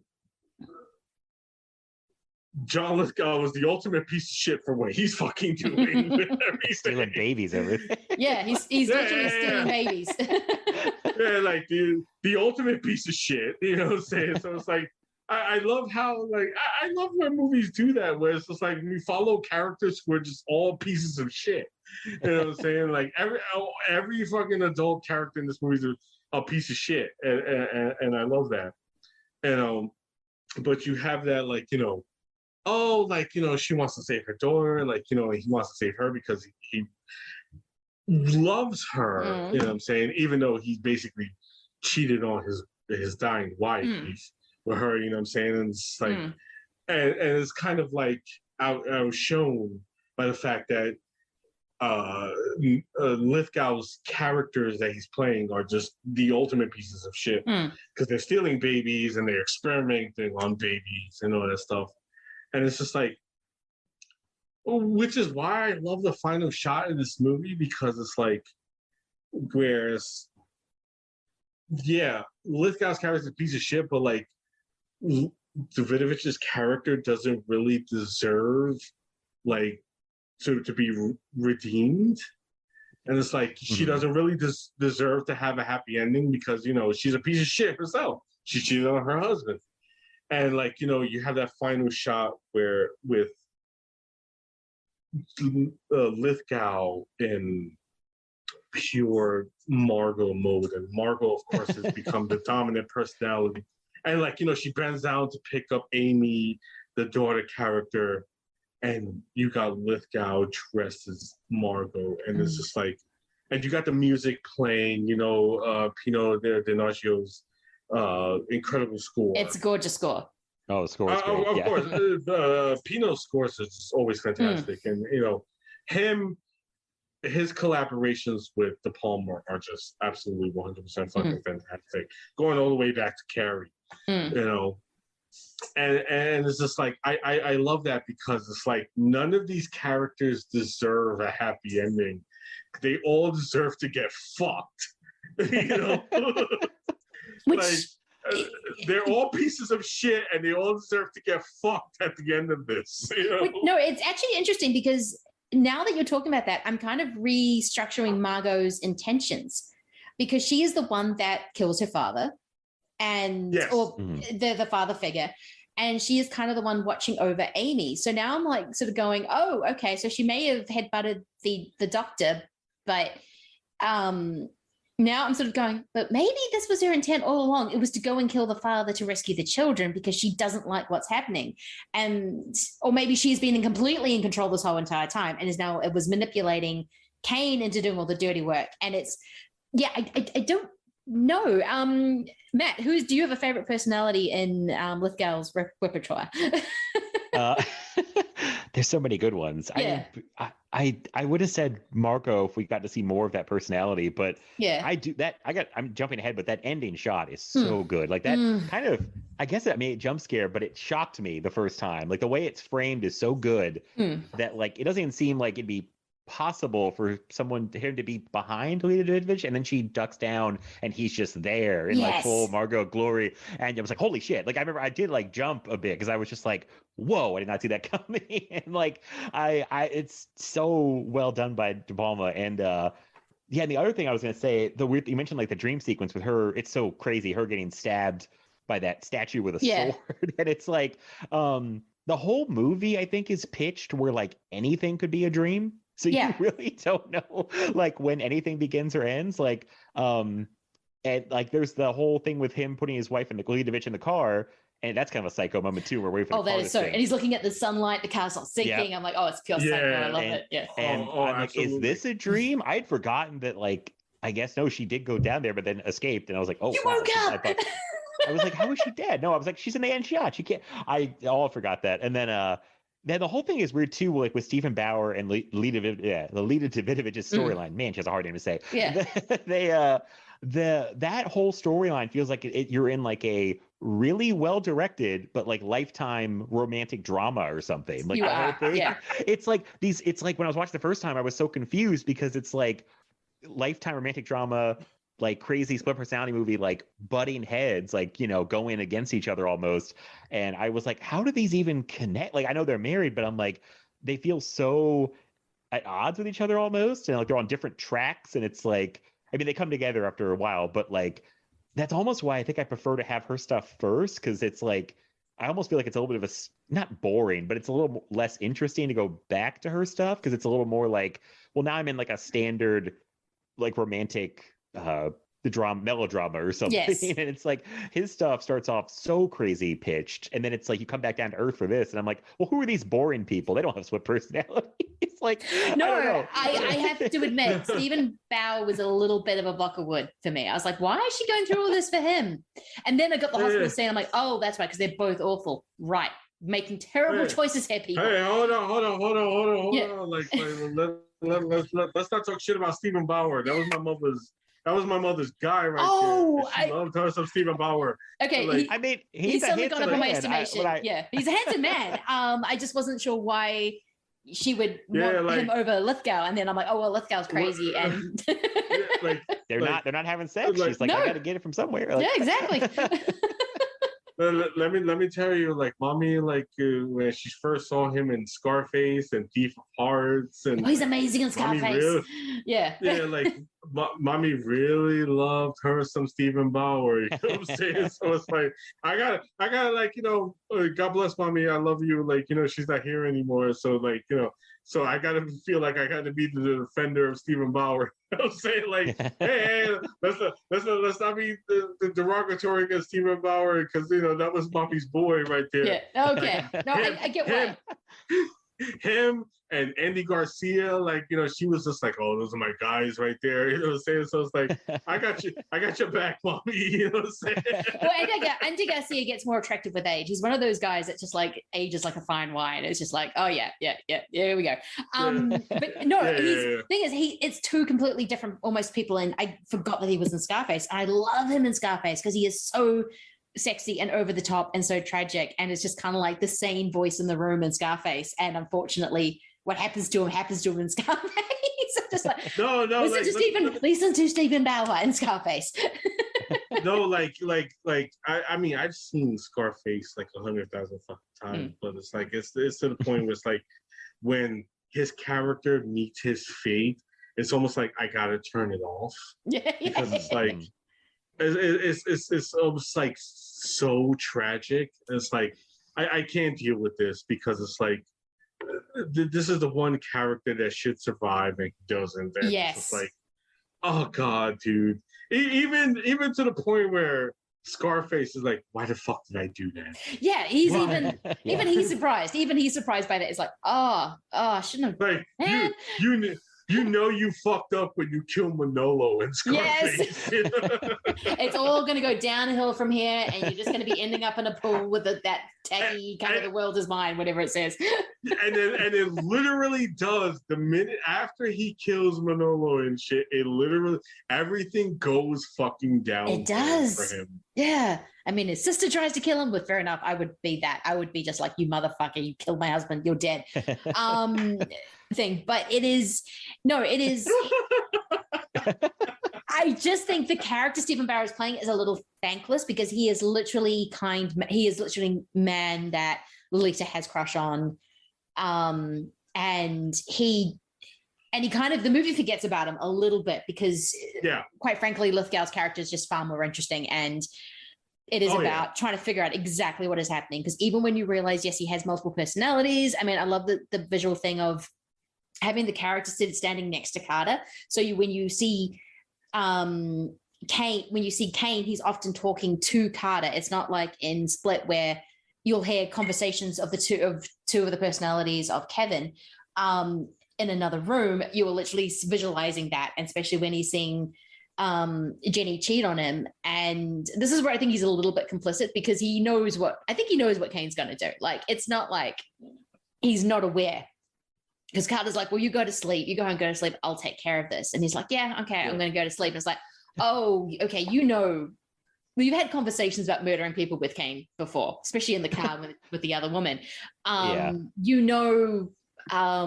he's going to do. So when you go to the hospital and go to the cops and say, my wife is missing, it's like, but I think I think there's a little bit of covering up going on. I don't know per se how much he was complicit in that with Carter. It's just like Carter is the one that can pass off as normal. Yes. Yeah. And they use him to get through. Like, with Cain is the one who does all the dirty work. And Carter is the one who they use to get through like all like the everyday shit, what I'm saying? Like, because Carter's the nice guy, and then like you have Cain come up basically do the dirty work, and then you got Margot and Josh on the wayside and stuff, and then you got Dr. Nick Sr., who's basically the mastermind behind all this shit. So I don't like. I mean, with all the personalities, like, they're knowledgeable of what's happening, but Carter and Josh is probably the ones who are the most maybe like not knowledgeable per se, like, and like Cain and Dr. Nix, what I'm saying? They all know what's going on. Margot probably knows everything that's going on, but she's like, I'm not with this shit. You know what I'm saying? Obviously, because she's the one that fucking murders Dr. Nix at the end. Yeah. Because this is all bullshit. But like, obviously, Margot has her own shit, you know what I'm saying? Because it's like that final shot, like she's obviously intent on doing something. We don't know exactly what, which is the beauty of that shot because it's ambiguous. Yeah. But Margot is obviously intent on doing something, just decidedly, fucked up and evil, you know what I'm saying? So, and you don't know what, which is the beauty of De Palma, you know what I'm saying? Because he just leaves you fucked up and hanging like that. But I think Carter and I would say Josh is probably the most innocent of all the personalities. Oh, Josh, definitely. Yeah. He's the one, yeah. Josh. Yeah, like I love Josh, you know what I'm saying? And it's like the way Lithgow plays Josh, it was Bubsy. He did it again. You know what I'm saying? And it's just like, oh my God, this man is so beautiful. Like I can literally sit here and just talk about how fucking beautiful John Lithgow is. Very easily. Though it's one of again, like Split, this is one of those movies that you don't realize how dark it is when you're watching it because you have the Lithgow of it all. The fact that this is about a person who was abused so much by his father to create multiple personalities. It's like in Peeping Tom, where there's this young man who has been completely abused by his father to create a certain result to see what would happen. And this is a man who wants to create multiple personality disorder, so he abuses his son, so these personalities come out. And not to mention what is happening with Stephen Bauer and Jenny, which thank you for still coming on and doing this. I completely blanked on when I was watching all that stuff. But yeah, you don't realize how dark it is. Yeah. Right. You could like, I mean, we did the pairing with Split, and that's is the same thing. I mean, Kevin's mother obviously wasn't intending to do that. No. Split. Like, you know, she was just an abusive mother, like, you know, who inadvertently created this, you know, this community of people in Kevin's mind. Yeah. And then when you get the revelation in Glass, where it was so much more worse than you actually know it was. Right. You know, saying she abused her child to the point where he completely just devolved, like, came apart into these multiple personalities, you know, whereas with Dr. Nix in this one, he was doing it on purpose, which makes him a thoroughly piece of shit scumbag, you know, because he was destroying his child in order to just, like, you know, gain research and, like, you know, almost like experiment on his own child, you know, basically just write a fucking book, you know what I'm saying? So it's like, what a piece of shit motherfucker this guy was, you know what I'm saying? And considering it's never Carter that goes to interact with him, it's always one of the other personalities. It's, you know, it's either Cain or it's Margot, that they are the ones who deal with him, because Carter's, for obvious reasons, does not want to have anything to do with him, which I think is absolutely fascinating. Like, Carter's just like, I have no idea where he is, and that's what I believe. I think he doesn't know I think he knows quite a piece of the puzzle. He knows he's doing something for his father, but he just doesn't exactly want to deal with what he's doing. Yeah, no, this movie is so multifaceted, and I think in more ways it is more about John Lithgow than I think Split is about James McAvoy. But I think, yeah, it's a tour de force. It's kind of one of those things of like, of course Lithgow was always going to play this role. How could he not? And then, you know, because De Palma can just call him and go, hey, you want to play multiple personalities? And he's like, yes. What time do you want me? I'll be there with my own costumes. Yes. Absolutely. You know what I'm saying? He's like, oh, you want me to do what? Okay, I'm there. You know what I'm saying? And I love how, like, you know, because he did 3 movies with De Palma. He did Obsession, he did Blowout, which you and me, Lindsay, talked. Still my favorite performance I think ever as well. Yeah. He's fucking fantastic in that.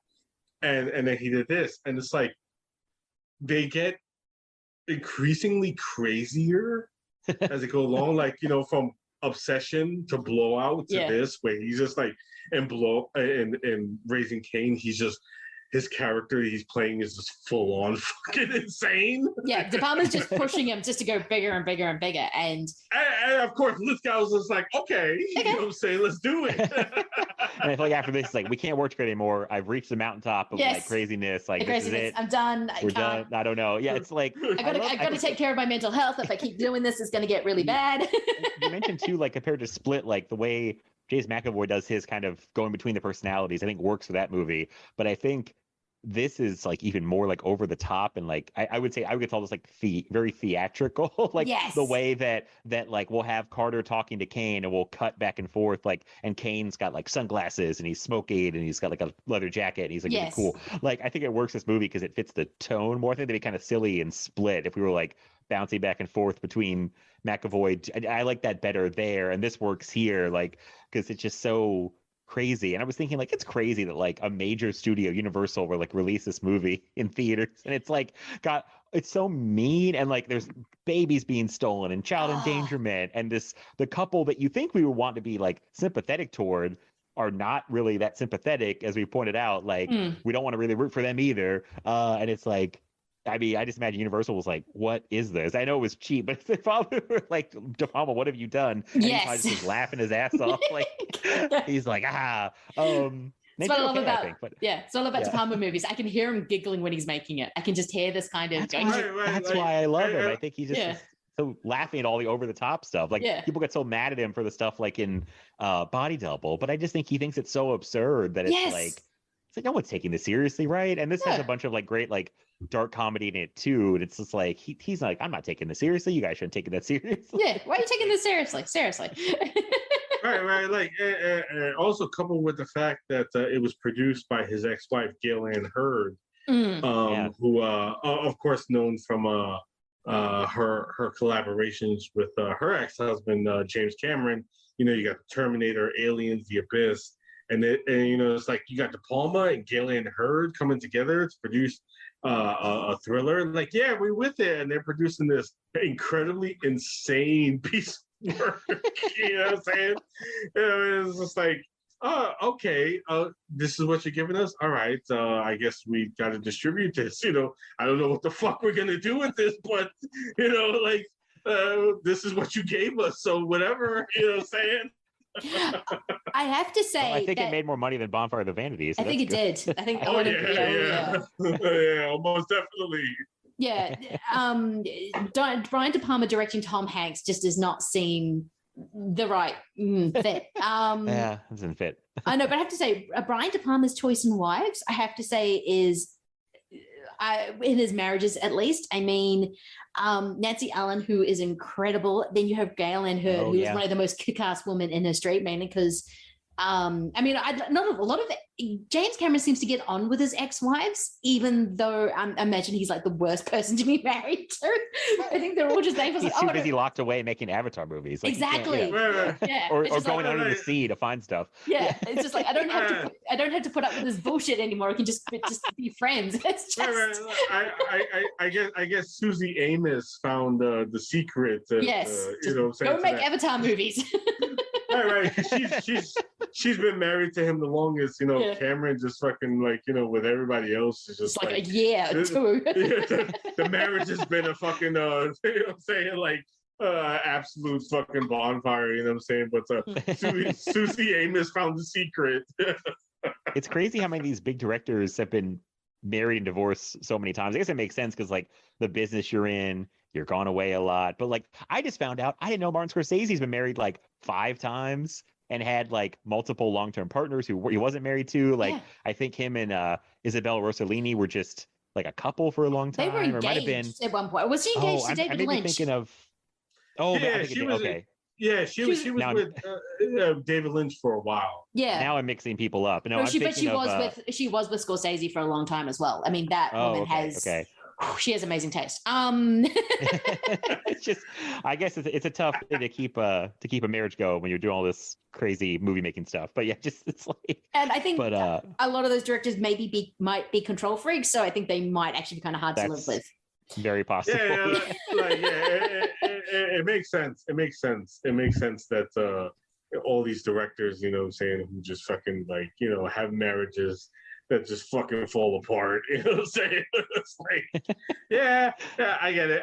You know, especially with Cameron, it's just like, I can see why your marriages don't last. Which is why I'm surprised that you lasted with Susie Amos so goddamn long. I think De Palma said that he didn't like the experience of working with Galen Hurd, like just working with his wife, because it was too much time together. I think. Yeah. It was like we should have our lives separately, home and work lives. But that's just, it's weird. That's like the one thing they got together to make, and it's this crazy ass movie. But like they just made the craziest fucking thing ever, like when they were married. and they made this while she was pregnant with his child. That's right. Yeah. Which is why he wanted to make it, because he wanted to be close by to her, while she was pregnant. So like he could be there for her, during her pregnancy. And it's like, this is the fucking movie I chose to make. The stealing the babies, yeah. I gotta say, so I don't think we'll forget, but the last sequence, not the very last sequence, the sequence at the motel, like one of my favorite De Palma sequences he's ever done. Like, put it up there with the stairs in Untouchables, the following scene in Body Double, the Mission Impossible breaking into the CIA building. Like, I think it's one of his best sequences. Like, because it's so De Palma too. It's like you watch it, and it's like, oh, and it's like things keep escalating. Someone drops a child, and there's a hook sticking out of a truck for like just to add drama, and Stephen Bauer's the catcher. It's like such a crazy sequence. I love it so much. I'm like, oh man, this is great. Like, that's where I really see him having fun. Yeah, yeah, like and you have that really fucking like that shot with the child falling, and you got the hair blowing in the wind as it's falling. So like, dramatic. Yeah, like it's so melodramatic. You know what I'm saying? The oranges coming down. It's beautiful. It's pure De Palma. It's pure De Palma. It's pure De Palma. That's exactly right. Yeah, it really is. Sorry, I was getting very obsessed with Isabella Rossellini before, because she was actually married to Martin Scorsese for 3 years. Possibly around the time he had the affair with Liza Minnelli on New York, which though it is Liza Minnelli, so I don't know. And then she was actually, and she then in the late 80s she was with David Lynch, so probably around the time they were making so around the time they were making probably Blue Velvet, so yeah.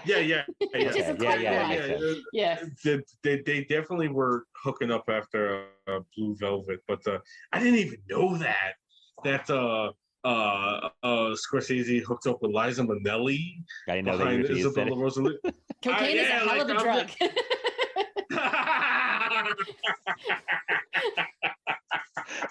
Holy shit, that's a fucking wild connection.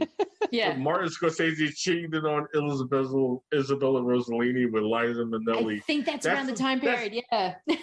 That's only something that could have happened in the 80s. Yes. Oh man. Holy shit. Yeah. This could be a whole separate podcast. We just go over the love lives of film directors, like, and how many times they've been married. Right. Because you don't think Martin Scorsese is the kind of guy who he'd be a little bit above that kind of seedy New York scene. I'm like, no, wait, he was that seedy New York scene for a while. I always think he'd be too busy watching movies when he's not making movies. Like, I just feel like he'd be in his film room watching 35mm prints of something, Right, like, no, like, the thing that always kills me is that James Cameron was married to Catherine Bigelow, and then they divorced, and then he lost Best Director Oscar to her. Yes. And the fucking ceremony for the Oscars when she won for the Hurt Dark 30. Oh, Hurt Locker, yeah. So it was, And I feel like that's the greatest fucking thing that ever happened in the history of that kind of thing. So happy. It was that, and when Parasite won, I was just fist pumping him like, yeah, you go Catherine Bigelow, you beat James Cameron's ass. Right. No. I mean, of course, I love Catherine Bigelow because she made Point Break and Strange Days. You know what I'm saying? So I wanted her to win, but the fact that she beat her ex-husband and the Oscars and shit, and like, he was all like, oh, you beat me, ha ha ha, you know what I'm saying? But obviously, knowing Cameron, he was probably like, bitch. You bitch. Do you know how much I've invested in this Pandora? Yeah, I hate you. She's like, la la la la la, I won the Oscar. I like it. Yeah, I don't care. Like, fuck you, dude. You know what I'm saying? Like, excuse me, as I go collect my Oscar that you lost, you motherfucker, you. Because he was the favorite to win. If I remember correctly, it was all going to be Avatar that was going to sweep the Oscars like it did Titanic, and nope. Yeah. No, like, they gave it to her deservedly so. And he was like, oh, yeah, like, ha, ha, like, yeah, you won. Congratulations to you. And like, I know you're pissed, dude. Yeah. Like, you don't have to pretend. And it's like, Yeah, congratulations for her because she deserved to win. You motherfucker, you. Oh, sorry. I know we're derailing us, but this is blowing my mind. Catherine Bigelow is 70 years old. What? She's older than James Cameron. Yes, but she looks so much younger than 70. Right. I'm like my parents are younger than her. What the fuck? Like what? My mom and stepdad are younger. What? She's absolutely stunning. I love Catherine Bigelow. God bless her.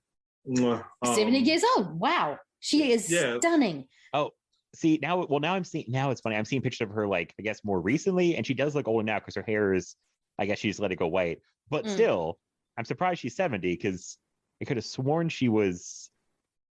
Is that her? Now I'm confused. It's like I don't know. I thought she was way younger than James Cameron when they were married. I thought she was like 10 years younger than him. So I'm like blown away right now. No, I just watched Good Luck to You, Leo Grand, and there's this amazing line. They're talking about Nigella Lawson, and he goes, yes, she's an empirically beautiful woman. I'm like, yeah, that is what Catherine Bigelow is, an empirically beautiful woman. And also talented AF. For some reason, they're mixing in Jane Campion pictures with Catherine Bigelow pictures. And I'm like, that's not Catherine Bigelow. No, very different directors. Very weird. Okay. That's why I was confused. I was like, wait, that's not Catherine Bigelow. No. So, okay. Sorry to go tangent. Oh no, just getting on my spine. Wait, what? No, I get every time I hear about Isabella Rossellini, I get really obsessed with her because I'm like, you've just dated like every like talented person in Hollywood. Your life is incredible. Think of how much she must know. Like, yeah, exactly. She comes from her Hollywood royalty or European Hollywood royalty as it is, and then Don't always forget she's Ingrid Bergman's mother. No, Catherine Bigelow is just one of my all-time favorite directors. Yeah. Ever since Point Break, of course, Strange Days. Near Dark. Near Dark is amazing. Oh my god, I like Blue Steel a lot too. Blue Steel. Oh yeah, Blue Steel. Blue Steel is fucking amazing. Like fucking Jamie Lee Curtis and Ron Silver, and especially Ron Silver. I love Ron Silver as a villain. Speaking of deranged, perfectly deranged performances. So deranged. Yeah, right. Ron Silver is fucking fantastic when he just absolutely deranged. God bless him. God bless Ron Silver. Anything else you want to say about Raising Cain before we finish up? I think we covered it as perfectly as we can. It's like it's Lithgow, it's De Palma. It's like what else can be said? Like, it's them at the top of the game. It's like Lithgow his most unhinged. De Palma having the most fun he's ever had within this. You can feel it. He's having body double fun in this movie. Yeah. He's having a ball, like, he's having fun, and it's like, like the other films that he's done, it's like he may took them a little bit more seriously, but this one is like, let's just have fun, and it's like, let's just have a grand old time. And of course he invited Lithgow to have fun with him, which was probably the perfect partner he could have had, and it's just glorious. And it's like, what else can be said other than that? Raising Cain is the ultimate party movie when it comes to De Palma pictures. And I love it. I love Lithgow. God bless that man. God bless De Palma. And that's what I got to say about that. Yeah. What about you, Matt? Any last thoughts? I was gonna say I do really like it. It's funny because I was thinking, like, just because I love De Palma so much, if I was ranking his stuff, it might be kind of far down, just based on he's got so many movies I love. Like that's I gotta put Carrie and Blowout and Body Double and Dress to Kill, and it's like, but it's still good. It's very much him. I do feel like he was in kind of like a fuck it mode after Bonfire, because I feel like he was like, I think he was kind of like, what do I do now? So I think it was like a level of like fun to this where he almost doesn't care, because he's like, things were so bad on that he's like, let's just go nuts. And I think if somebody was put off, because I was a little put off by the first time because I couldn't like get my head around it, and I think watching it again, it like really helped to kind of just know what was happening. I felt like it made so much more sense. So if someone saw it like once and like didn't get it or didn't like it, I would say rewatch it and maybe even try to watch that director's cut, because I do think that might help. A lot of people like it much better, I think. Yes. But I mean, just watch that if you can, because it might make you enjoy the movie more. I used to actually fully watch it one time, but no, it's a fun movie. It's very De Palma, and kind of like with Shyamalan, like I like the movies where it really feels like it's pure him, and it's like he's made some great movies that there's still him in it. Like I think Scarface and Untouchables and Mission Impossible definitely have De Palma in it. His fingerprints are on it, but I think his like pure De Palma movies are like this and Dress to Kill and Blowout and Body Double and like some other, like Sisters is pretty purely him. But like even that, like I like this stuff a little more. The other movies are great, I said, but like this is so him. It's just like you watch it and you're like pure De Palma. So I liked it more than I've ever liked it, and it's a very fun movie. I suggest it to people if they haven't seen it yet. Yeah, it really is. I think you just have to realize that you're not going to be able to follow it all the time, because he is going to switch perceptions, point of view, realities, timeline. He is going back and forth like crazy. But when it all comes together and you realize what is actually happening, but you just don't get, and then he still leaves you on that question mark of Margot going, okay, so what now is she gonna do? Because I don't know her that well. She's just she's kind of a badass, and I know I'm worried. But yeah, I think the poster art for it, like when the film came out, basically puts it best about this movie. And like, you have the tagline below, but above you have demented, deranged, deceptive De Palma. Yes. And that's perfect. Absolutely 100% fucking perfect. When you're describing this movie. It really is. That is Raising Cain. That is right there. And I guess we'll button it up. And I would the tagline on the poster, because I'm glad Rob read the top, and I've kind of heard the top. Like the tagline, even though it's not 100% accurate, it's still a great tagline, because like when Jenny to cheat on her husband, he didn't just leave ... he split. Yeah. I mean, it's pretty great, even though he's already crazy, but it's like, it still works. It sounds like more the director's cut. It's more the fact that his marriage is falling apart and then he goes crazy, but it's more the fact that he's just nuts and he's already doing this behind her back, whether she's doing things behind his back. It's kind of amazing. And last thing I would say, if people don't know, we keep calling it a director's cut. And the weird thing is, like, and I didn't know this when I first heard about it either, that a guy in like Norway or Sweden was a big De Palma fan and just recut the movie. And he just recut it. He heard about the early version of the script, which has all the Jenny stuff up front. And then I think De Palma wanted to get into the movie faster. He thought it was too slow to start with the Jenny stuff, which may be right. But like, he's like, I want to get in that faster. So he did that himself. And this guy in like Sweden just, I guess, pulled his DVD off the shelf and was an editor and like moved the scenes around and took the early draft of the script. And then it went on the internet. People saw it. They liked it. De Palma saw it, and he was like, "Oh shit, this is like my original vision. This is great." And he was like, "We put on the Blu-ray Shout Factory, Screen Factory," and it's just a weird way to get to a director's cut, but it's kind of cool. So, because it wasn't even De Palma that started it, but he was like, "This is good. I like it." To put it on the DVD. So. No, it's like Legion and Exorcist 3 almost, or even the cable cut of Nightbreed.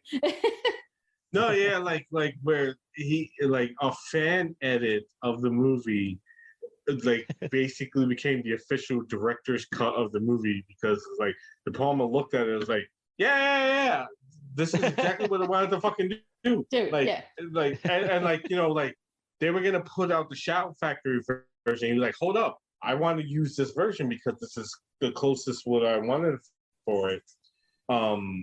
For the film, and then like just put it on the Blu-ray, and it's like, just imagine being the guy who edited this version, like the director's cut, and then like it basically becomes the official director's cut of the movie. Like, you're a De Palma fan, and it's like, I did this for fun, and De Palma sees it himself, and it's like, I'm gonna use yours as my official director's cut. It's like, imagine being that guy. It's just like, it's a beautiful fucking thing. It's got to be amazing. It is incredibly amazing. And with that, we might as well get into Matt. Where can people find your good work?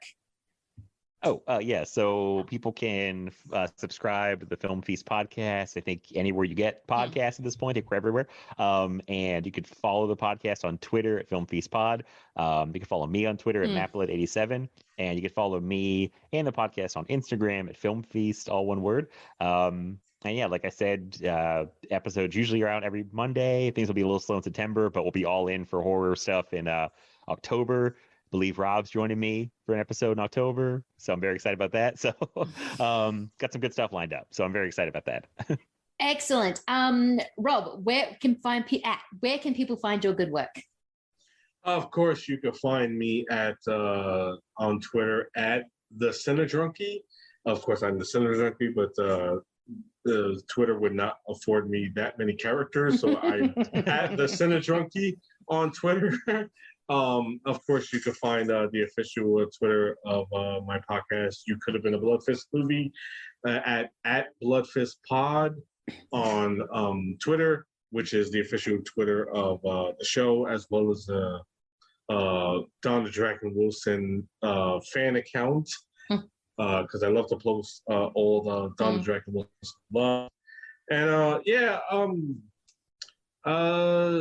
yeah, that's about it. You know what I'm saying? Like, of course, I would like to say that me and my co-host from my podcast, Cinema Drunkies, yes, Mac the All-Star, we did an episode of You Could Have Been a Bloodfist Movie, and that was the first time we have recorded in a while, and that led to us, we had so much fun doing that.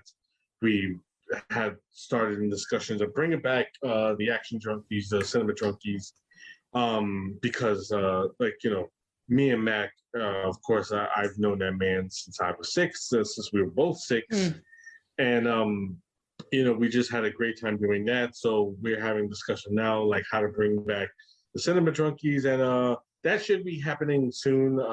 I don't know when we're gonna pick, but we're going to have a discussion on the film that's just going to blow everybody's minds, because it's going to be like, you guys are talking about this? Oh, shit! You know what I'm saying? But we're definitely having those conversations, but look forward to that because I miss talking to my brother from another Mac the All-Star, and it's going to be a fun time. So check out for that. Oh, no, I am absolutely looking forward to that. This has been an absolute blast. I've been revisiting some De Palmas I haven't seen in a while has been the best part of doing this series, like Cain, Sisters, and Femme Fatale. So thank you so much for coming on. This is always a treasure to talk to both of you. In fact, I get both of you together is just yay. And yeah, I pretty much don't know if another episode's coming out after this or this one, depending on the order I edit, usually how it works. We'll be getting into our Halloween series, literally Halloween. Michael Myers, it's going to be all Michael Myers. Robert's also coming on for that series as well. That double's going to be amazing. And and it's going to be a lot of Carpenter music, but I am so looking forward to it. Patrick Bartlett has lovely agreed to come on and do the OG Halloween, so that should be up next. I won't tell what the double is of that. Yeah. I can't wait for that one, because Patrick is to note that I was supposed to do an episode of Matt's show, and I couldn't do it. And I chose Patrick because I knew Patrick was going to be just an incredible guest and absolutely fun. And I was not disappointed when him and Matt did the episode I was supposed to do, because Patrick is just, an incredible person. And I cannot wait to hear you and Patrick get together to talk Halloween. It's going to be an incredible thing. And I'm just so excited about that. Yes, no, I am very much looking forward to it. And yeah, with that, we'll definitely be back with another double feature. Many Halloweens to you all. Spooky season is on. All right. With that, thanks, guys. Bye.